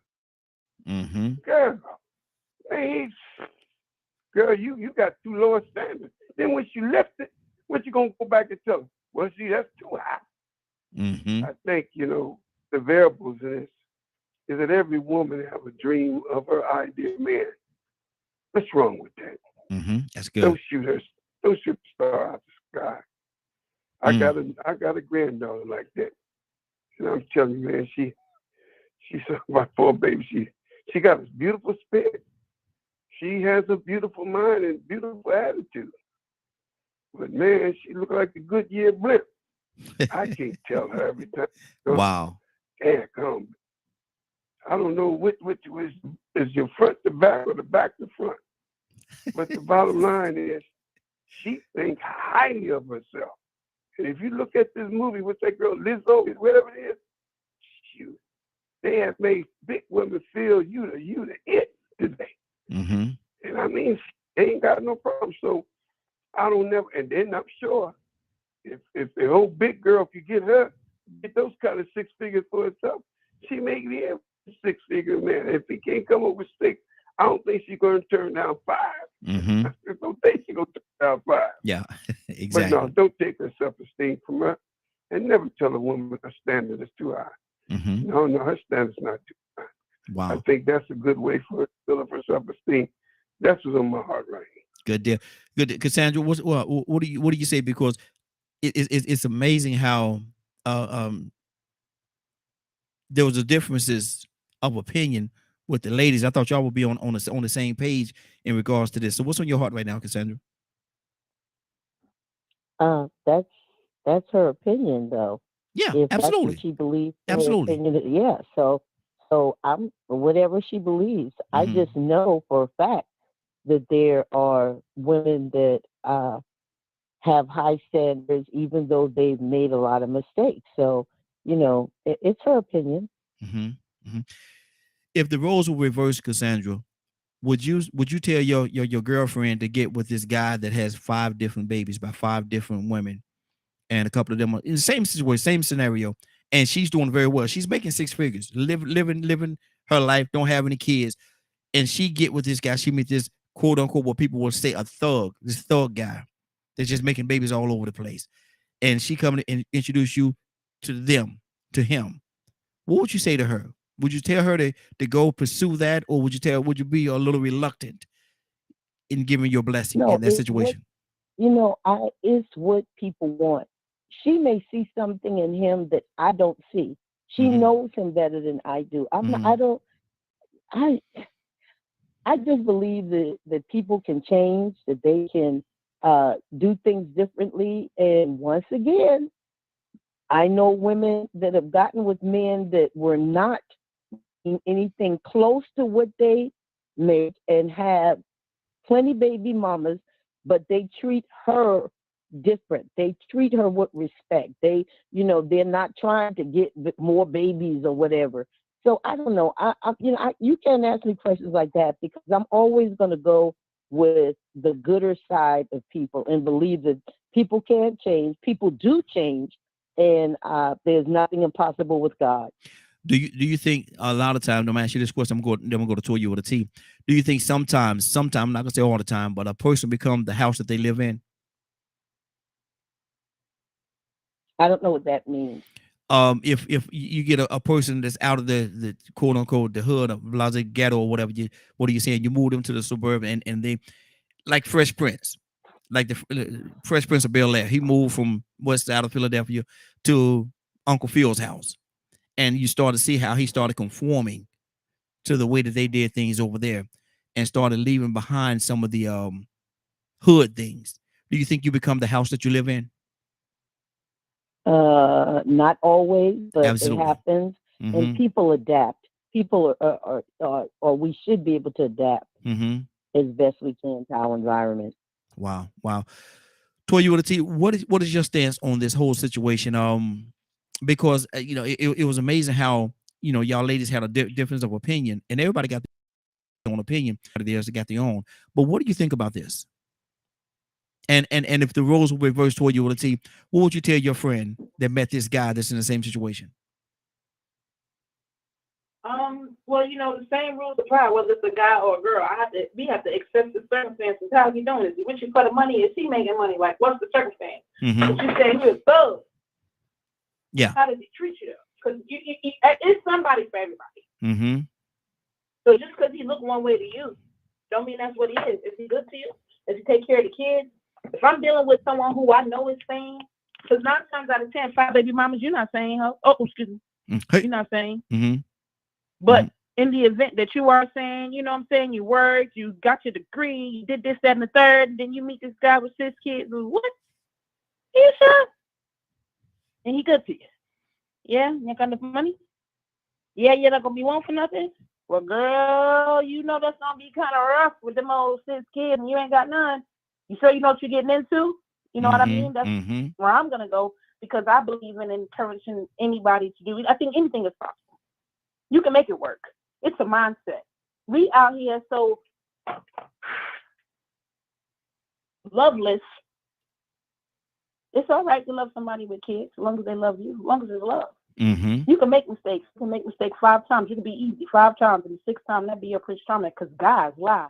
Oh, I like you. Guys stretch lies out. They do it for years and months, have babies outside and all this, and you never knew because you so wrapped up in I just want to be a wife. You're not paying attention to anything else. So it can happen. It's possible. You could have been married. It could be one with 5 kids and he drugged you and you moved on. Anything is possible if both of y'all on the same page. So yes. But what I'm not going to do, I'm not going to tell nobody what's not possible because just because you think it's not possible, that's you. That's you. But can't nobody tell me I'm not going to be no billionaire. I don't care what none of y'all say. I've been on the phone with all of y'all for years. I don't Mhm. care what you ain't seen happen. Did you hear what I just told you? Me and God gonna get. So you can keep talking. You could have said it 4 years ago. I wasn't gonna make it. You can say it today, but 4 years from now, or whenever I bust it out and I do, I'm gonna say I told you so. Because this is not determined upon what you say. Mhm. Everything we get by God, yo. So you can't tell me because I'm fat, because I'm skinny, because I'm old, because I'm tall, because I'm too educated, because I'm this, who I can't get and what I can't achieve. That is not up to you. It ain't up to you because of your opinion. Because you, Toya, you're so, oh my gosh, you're so scary. You're never gonna get a good man. I just told my parents the other day. My daddy told me, he said, you ain't gonna get a guy good to me. I said, I rebuke you in the name of Jesus. What you mean? Mhm. You're not the only good guy. You may have been the most humblest because you did not require sex from me. So you're right. If you think I'm gonna find a guy to buy me everything like my daddy and not give none, you might be right. But what you're not gonna declare over my life is that I can't have good. I can't have what's mine. I can't have the man of my dreams. I rebuke that. So whether it's a guy or a girl, if it's in your cards, if you love each other, if you working hard, if y'all trying to build something, if y'all on the same page, it could work. Stop being superficial because the fat girl is the one that really loves you, not the BBL. She ain't even real with herself. Mhm. To Watch go this. buy fake boobs. You think she's gonna be real with you? Come on with the joke. So at the end of the day, it's about mindset. And if you are one of the less secure people, then of course you're gonna say to yourself, "Oh, I'm never gonna get a man like that. Oh, I'm just gonna stay here with this one and just be lonely because I'll never." You doing it to yourself. Stop listening to people telling you what you're not, because that's their opinion and not your truth. Mhm. Wow. Wow. Rico, talk to me, brother.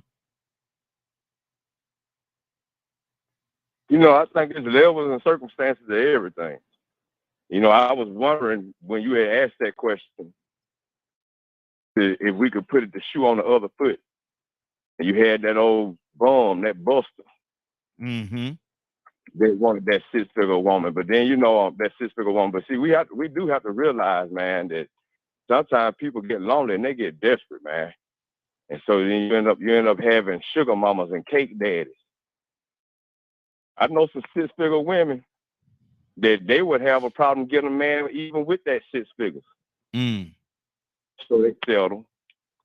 They get somebody that's fine because they never could get the fine guys when they were young. So they get the fine guy, but the fine guy, they bums and they broke, smoking dope. But they came and take care of them because they just need that companionship. And then at the same time, they need to feel like they have finally accomplished getting their dream guy. That's what six figures will do for you. You know what I'm saying? But see, now that man that's staying, he gonna see that six-figure woman. He ain't letting you know that she don't look like Beyonce. Mhm. He ain't telling you, man, you know what? Yeah, I got her. She look like Rasputin, and I don't sleep with her. I cheat on her with other crackheads. I'm just using them and playing the game. Riding until the wheels fall off. The gravy train. Yeah. So, you know, in some cases, a man and a woman can accomplish that. You have to understand what are they truly trying to accomplish when they say that. If they're trying to get a real legit relationship and it's a pure, sincere love, then yeah, you're gonna have to go ahead and let them know that to be made. This is the reality. That man got options. Mm-hmm. Yeah, he might be 250 pounds of fat and nasty, but he got options. I knew a dude that weighed close to 700 pounds, man, and I know he was at least 6. He'd eat food off his belly as a joke, and he kept the baddest women. Oh, he was more than 6 figures, and he was a dope boy. Mm-hmm. Kingpin snitch. That's how he got his money. And them 6-figure women, them women that take, even some of the classy women, the ones that you consider having a little bit more standards, they lowered them a little bit. I can remember at one point in time when it wasn't even cool to get with pimps and dope boys. Mm-hmm. But whoa and behold, look what happened. Yep. See what that money will do? That money, yep. So, you know, when you look at a woman or a man that will say they need to get that 6-figure person, they better understand that the person that's getting them is making an effort. But if you can stay where you are and get that 6-figure person, yeah, you might be getting it, but it still might be somebody that you don't want to be seen in public with. Mm-hmm. Oh, they is it. They is men and women. So I just break it down like I said, keep it realistic. You probably will get a 6-figure woman, and some of them will be cool with showing her off, knowing that they ain't touching them. They telling everybody, I don't do nothing with her. I just use her for her money, and she cool with it because she ain't lonely no more. She got half a man. She might be buying her own Valentine's Day presents, and then lying and pretending that he's sending it to work. Girl, yeah, my man sent me some flowers too. Girl, yeah, I cooked my man this and that last night. The whole time, yeah, you cooked it, but he didn't eat it because he was out all night smoking that hard. Wow. So, I mean, yeah, it is possible. So, I mean, we have to really look at the reality of somebody honestly making an effort to change themselves and then and raise their standards, level up to the point where they do fit their expectations of what they think they deserve. Because sometimes we don't deserve the things that we want. But now if you have a woman or a man that's overlooking and dismissing people that's very qualified, but they're dismissing them because they ain't making 6 figures. They just about $10,000 away from it. Oh, nah, you know what? He making 90,000, but that just ain't enough. I said 6 figures. Yeah, he a good man, but I'm gonna have to bust her bubble. Yeah. I'm gonna have to bust his bubble. Wow. Toussaint, exactly. Toussaint, talk to me, brother. You so back? Yeah, I'm back with you. So you might, my sister, have to make some changes, make better decisions, and it might require backing away from the table a little bit, adjusting to meet your expectation. You have to meet your expectation. Because it's possible. There are some men with 6 figures and 7 that they look like the Pillsbury Doughboy. Yeah.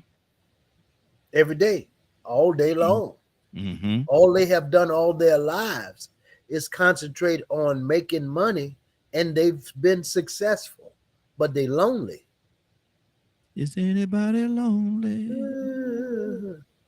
Yeah. I mean, so it's possible, but you can't be walking around talking about Byron.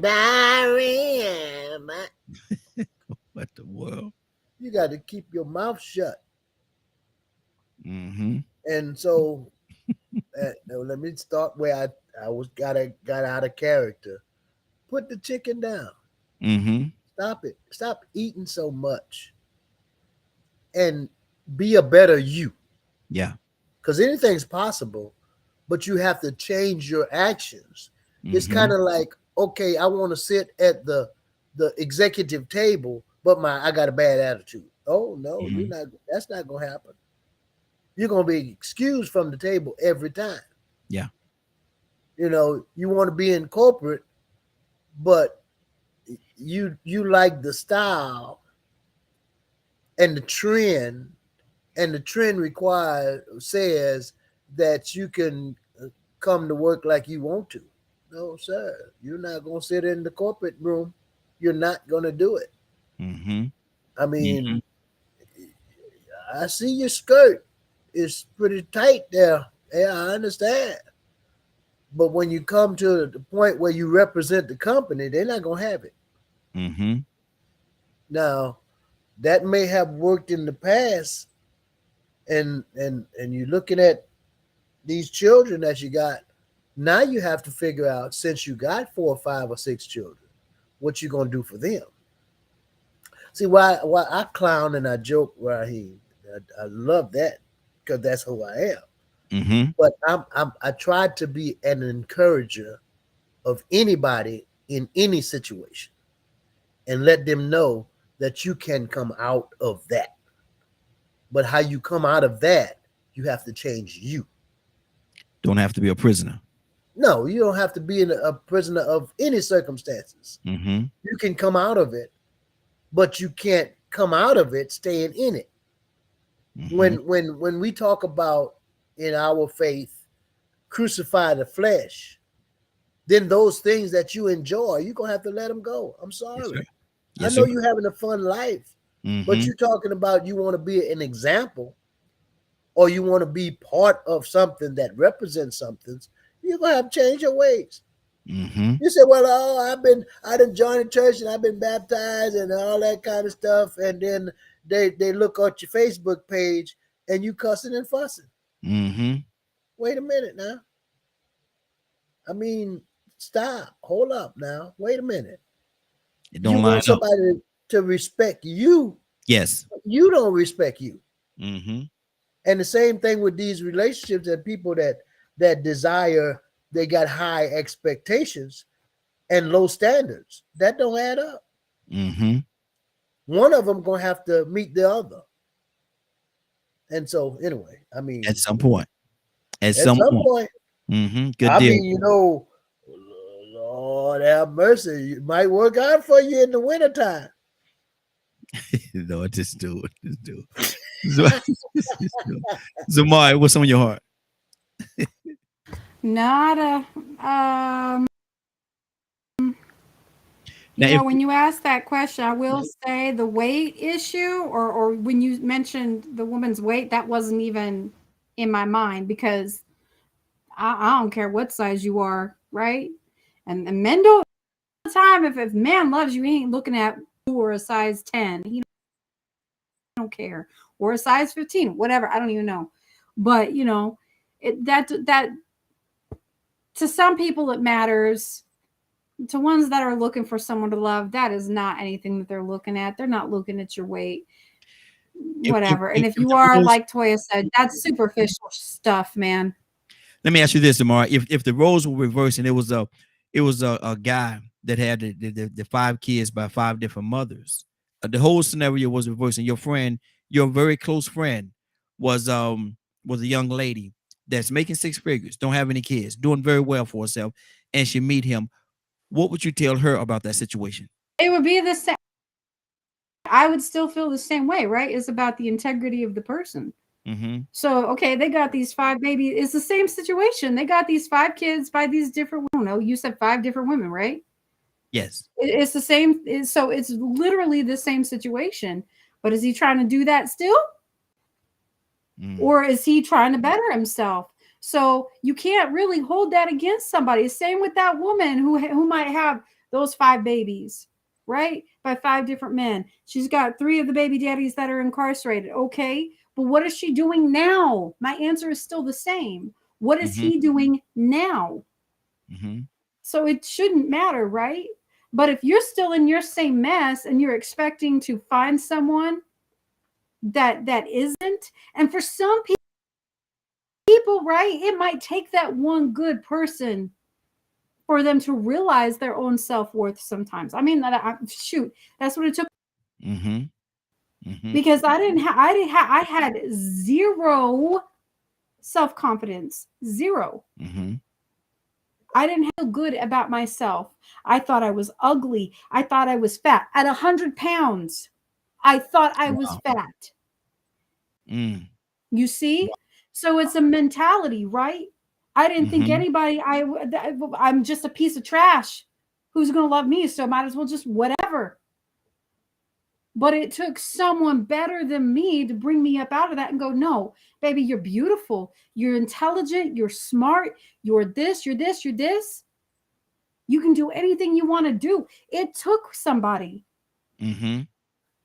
So, you know, but, and yeah, it took a lot of work.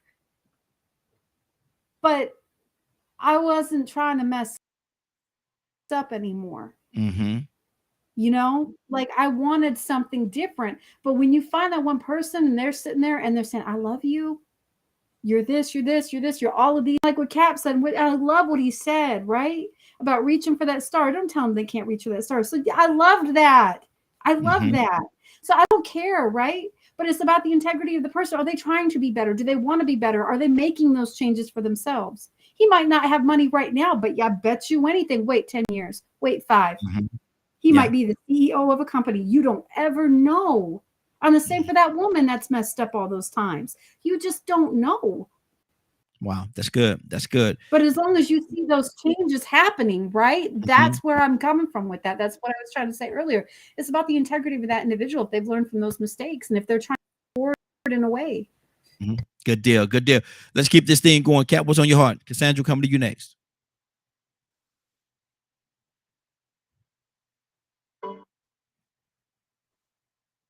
Did we just lose Cap? I think we just lost Cap. Let me go to Cassandra. Cassandra, what's on your heart? I don't have anything else on that. Mm-hmm. So you think they will be okay? You think the relationship will be okay? If it was reversed, Yes. oh yeah. People, like I said, people could change. It's all according to the intent of that person. That's what God looks at, and that's what I consider. Mm-hmm. Okay. Okay. Cassandra, I'm gonna ask you a different question. And you know this story very well. It has nothing to do with what we was talking about a minute ago. It's totally different. Why do you think Solomon asked for wisdom? Because he wanted the best choices for God's people. Mm-hmm. And that's what wisdom does. It's not about, him having, because he could have had just about anything he wanted, Mm-hmm. but he wanted wisdom because he wasn't thinking about himself. He was thinking about how he would serve God's people. Mm-hmm. And that's what, leaders do. That's what people who care about other people do. You want to know what God are the best things that I can say to strengthen that person, to keep them going, to build them up, so, that's it. What's right and what's good. So that's why he asked for wisdom. Okay. Because he could have asked for anything he wanted, right? Absolutely. Anything. Mm-hmm. Wow. Wow. Tucson, why do you think it is that Solomon asked for wisdom? Because he was a leader. He had compassion. Mm-hmm. He was a godly man. Had some issues, but his life wasn't all about him. Mm-hmm. He was missing some things. Mm-hmm. As a leader, that he realized that there's some things that money can't buy. Mm-hmm. And then he knew who he was talking to. And the people that he was trying to lead didn't belong to him. They belonged to the person he was talking to. That's just me. Mm-hmm. So I think that he thought before he responded. Look at here. I've seen how my daddy conducted himself. Mm-hmm. I've seen how this thing turned out. I believe that he figured out how much hardship they all went through to get where they were. And he needed something to not get in the same predicament that his father got into. I'm just saying. Mm-hmm. Mm-hmm. So in thinking about that, he needs to be wise. Mm-hmm. He needed some understanding, because these people were not the best type of people. Mm-hmm. They were stiff-necked and rebellious. Yeah. That's who Israel was. So if you're going to lead people that don't want to follow God, you better be smart about yourself. Mm-hmm. Because you look at this. Can you imagine, Raheem? And you should have never asked me this question right here, because man, look, Solomon was better than most of us. Yeah. Yeah. Because if any of us had the opportunity to be asked by God, what do you want? And I'm gonna give it to you. Mm-hmm. The first thing would come out of our mouths is our financial situation. Yes, sir. Yep. Yep. Now that's stupid. Mm-hmm. Because the love of money is the root of evil, all evil. So he didn't need that. He figured out that he didn't need that. Mm-hmm. But if you're gonna lead folks that they're powerful and mighty, but they're ignorant, you better have some smarts about yourself. So I believe that he figured the best thing that I could do is get some smarts about myself, so that I can have enough wisdom, because wisdom comes from God. Yes. So I can have some enough godly wisdom to direct people and lead people that don't want to be led. Wow, that's good. That's good. Rico, what do you think about that, man? Why do you think Solomon asked God for wisdom? Because he could have asked for anything. God said, whatever you want, I give it to you. But he asked for wisdom. Why do you think that is? Well, you know, if you want me to go in the church direction, you know, I'm way out the loop on this. But if you want me to use some logic, I'm gonna say because it would make common sense that you would want wisdom and knowledge. You know, understanding is, you know, one of the, to me, I think I said the other day, I think to me that's one of the biggest purposes of humankind. If you don't have an urge or a motivation to understand and reason, to want to know why and how, then really truly, what is your purpose here? Just to consume?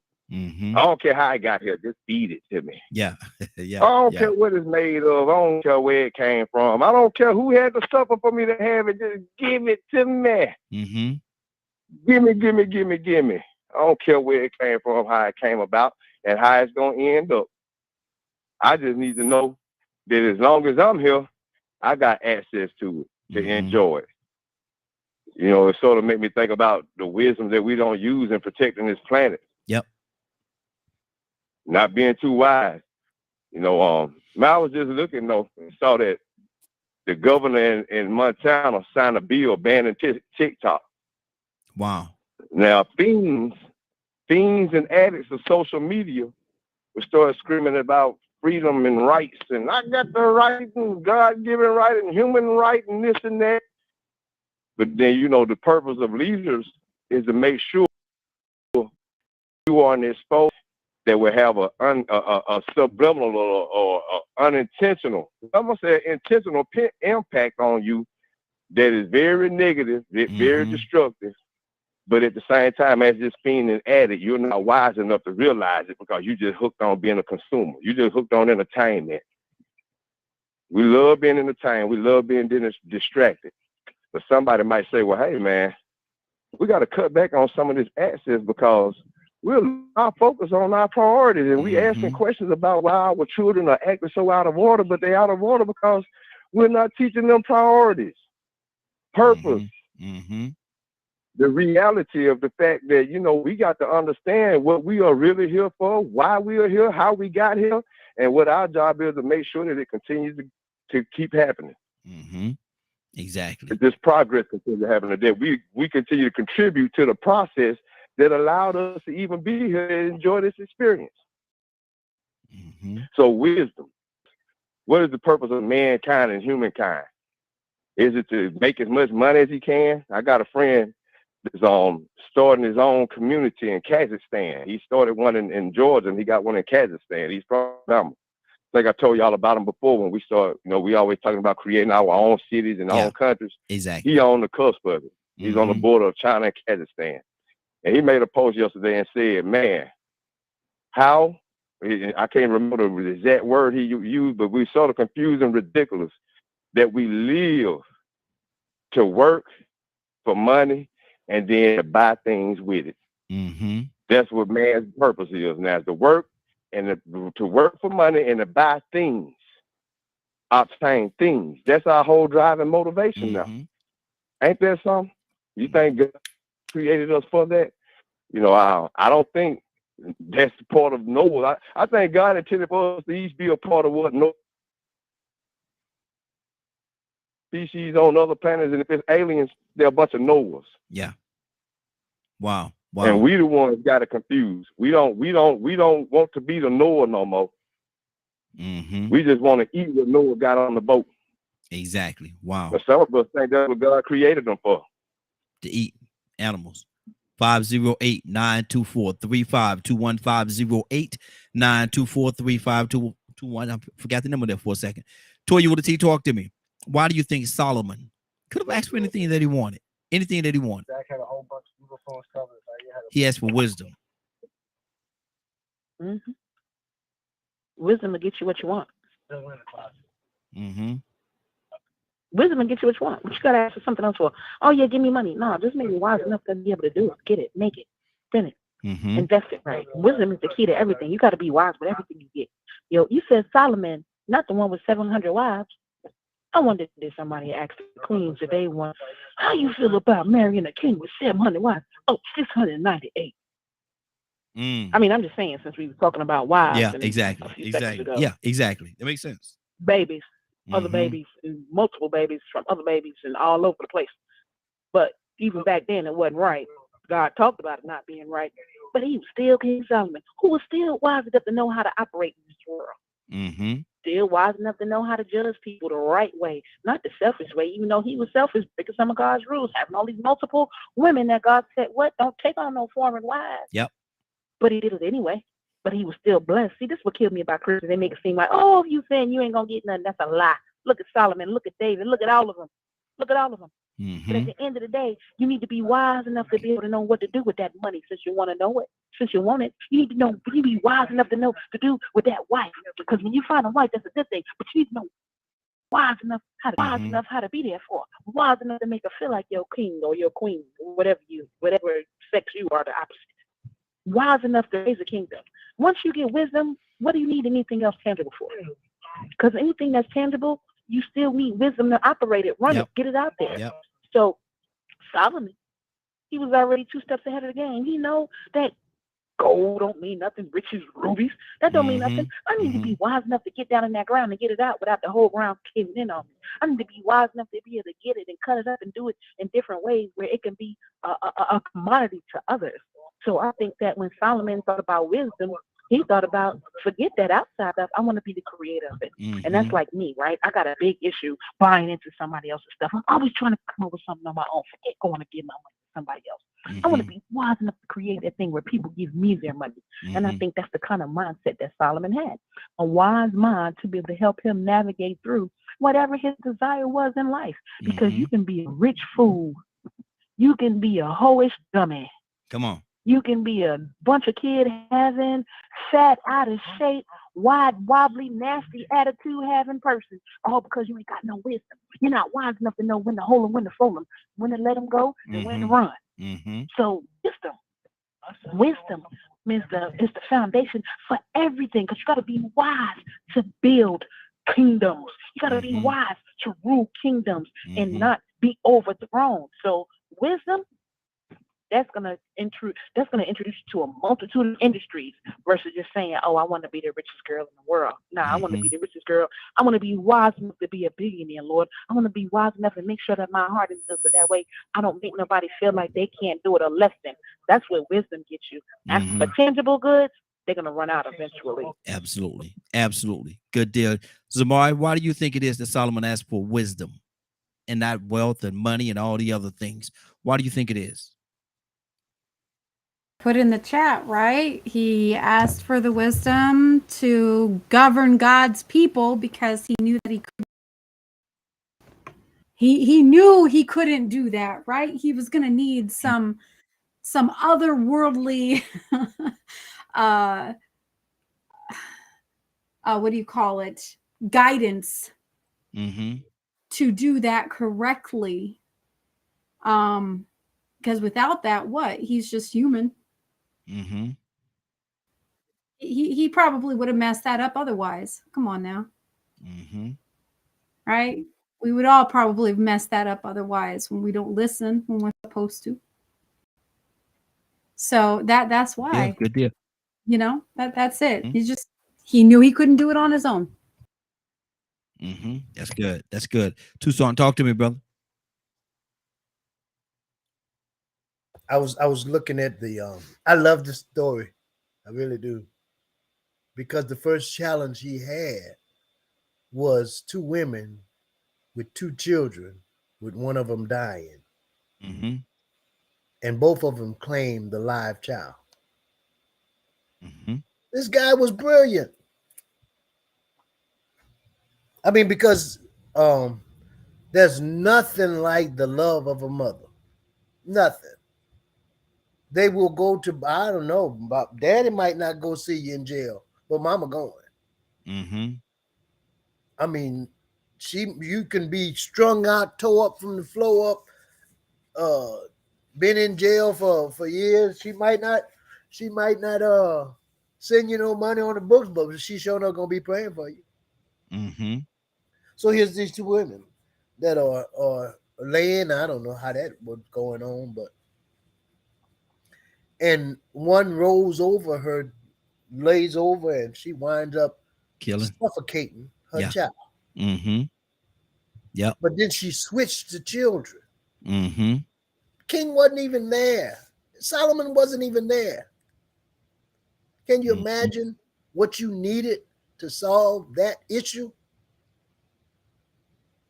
And here's Solomon sitting there having to make a choice, a decision, judge the lie from the truth Mm-hmm.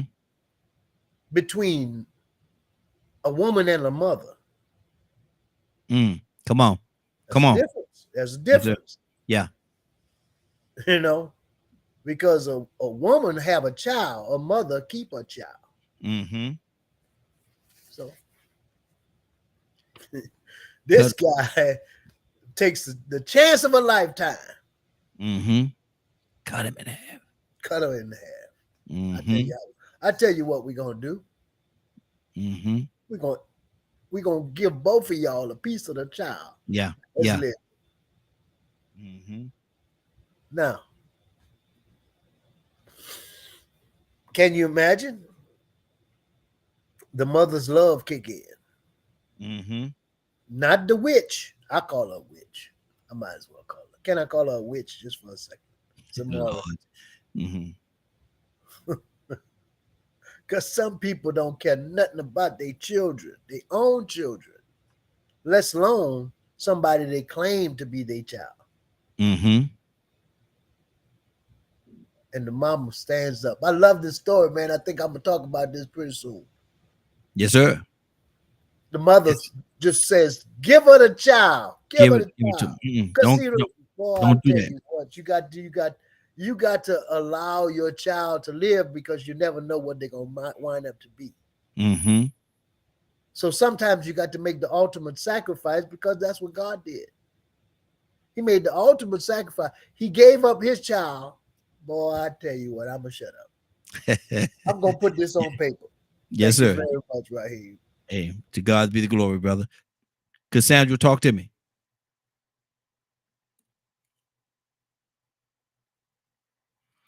Cassandra, you there? Yeah, I'm here. I just don't have anything else to add. I just believe that, I don't know. We have to have a belief that people want to do better. Some people do.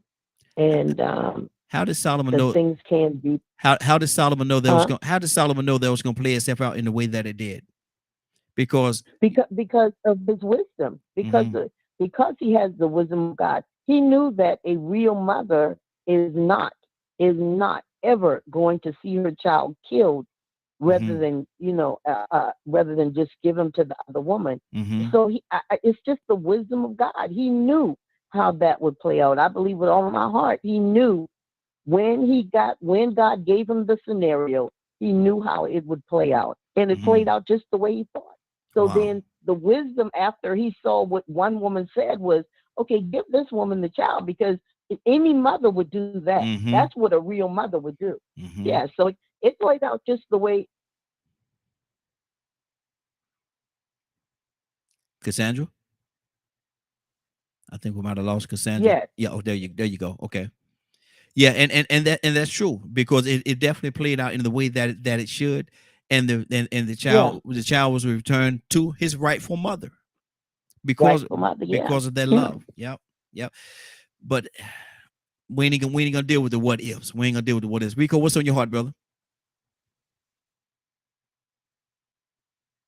I mean, nothing. I mean, you know, like I said, I can't refer to the scenario of the Bible story, but you know, I can speak just from the logic and experience of how much wisdom is needed, how much knowledge is needed. I mean, if it wasn't for wisdom and knowledge, you know, we probably wouldn't be here today. Yep. Now, I can't say the lack of wisdom and knowledge has us actually complaining and addressing a lot of the things that we see that we complain about. Exactly. You know, the lack of. I mean, I mean, I guess, like I said, that would be the reason why he asked for the wisdom. I mean, because you can, without this information, without the knowledge of how to or why, man, you just be moving in chaos, confusion, emptiness. Exactly. I mean, you know, I think I said it earlier. Imagine people that don't want to know why, how we are here and the purpose, just living and consuming. We see a lot of that going on today. You know, we mankind, the protector of all life, the king of the jungle, the god of the planet, destroy and making other animals and plant life go extinct. Flora and fauna alike. We're supposed to be protecting it. You know, I imagine if, which I'm pretty sure there are other more powerful beings in the universe that may have even put us here. Yep. They may be actually they might be moving us from planet to planet to preserve us. But they watching how, you know, what we're doing here. I'm be honest with you, I won't be surprised if this ain't what happened to Mars. I think Mars had life on at one point in time. They've been proving it. But see, the wisdom and the lack of wisdom will cause you to repeat the same thing. So imagine if there's a species of people here that has some type of understanding or knowledge of what has happened, the reality of life and existence. And they know we came from Mars. And they know there was some greed and some lack of wisdom and some addiction and just being in love with consuming, involved with the life on that planet having to move and come to Earth and colonize it, conquer it and colonize it, and then send it in a total another direction by introducing another culture. But they still came here with the same culture that they had to just be greedy and consume and pillage and drain and to drain to a point where they destroy a planet and is no longer habitable. Somebody might know this. It might be true. If the rest of us knew this, then it would be easier for us to understand that we need to pay attention to what's going on and stop being so distracted and participating in the value system that has us not paying attention to the real priority of life. Exactly. Because one thing about this, where we are right now, this is the reality I recognize if the population continues to grow, just like we had to colonize to other lands, we had to migrate to other lands. What we gonna do when there ain't enough land here? Somebody gonna have to get away from here. Exactly. And there's a lot of wisdom involved. Ain't nobody even had to ever tell me that. It's just the common sense and logic of understanding how this process is going. It lets me know that we have seen how it works in real lifetime. We have seen migration work, and we got to understand that is something that's going to continue to happen, even though we might not be able to imagine it. Good deal. Good deal. Well, and that is wisdom, but it's time for us to get out of here, man. Wisdom, tell me that it's time for us to get out of here. Rico, what's going on at 3:00 today, sir?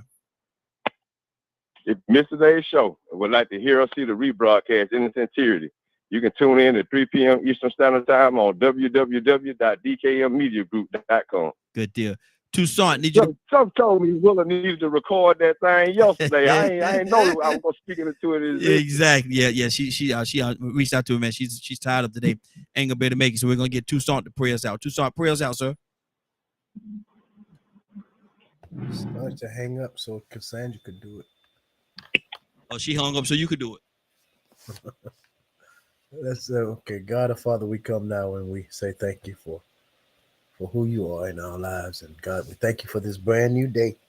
This day you've made, and we're rejoicing and we're glad in it. God, thank you for life, health, strength, um, the, the the the ability to just come to you and seek you while we have time. God, if there's anything that we need to repent of, or we need forgiveness, we're asking you that you would just create within us a clean heart, renew within us the right spirit. God, as we come, we ask that you would bless our homes, our lives.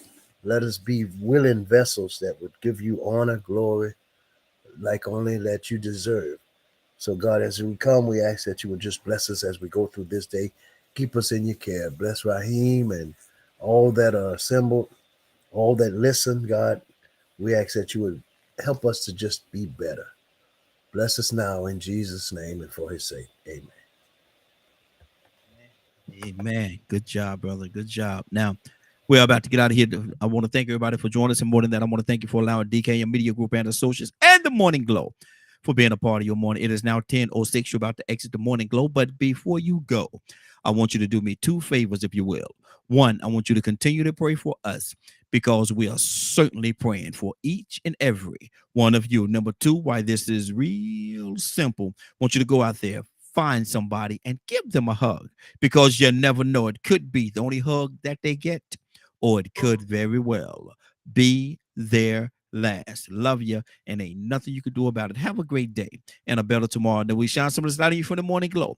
Take it out there into this wicked and cruel world that we live in, and let your light so shine. If you get an opportunity, give somebody some love. You just might find some love in return. Won't that be a beautiful thing? Have a great day. Take care of each other, and please, please, please be blessed. Give somebody some love and truth. They would appreciate it, and I'm quite sure that you will as well. Have a great day. Love you. Talk to you tomorrow morning. God say the same.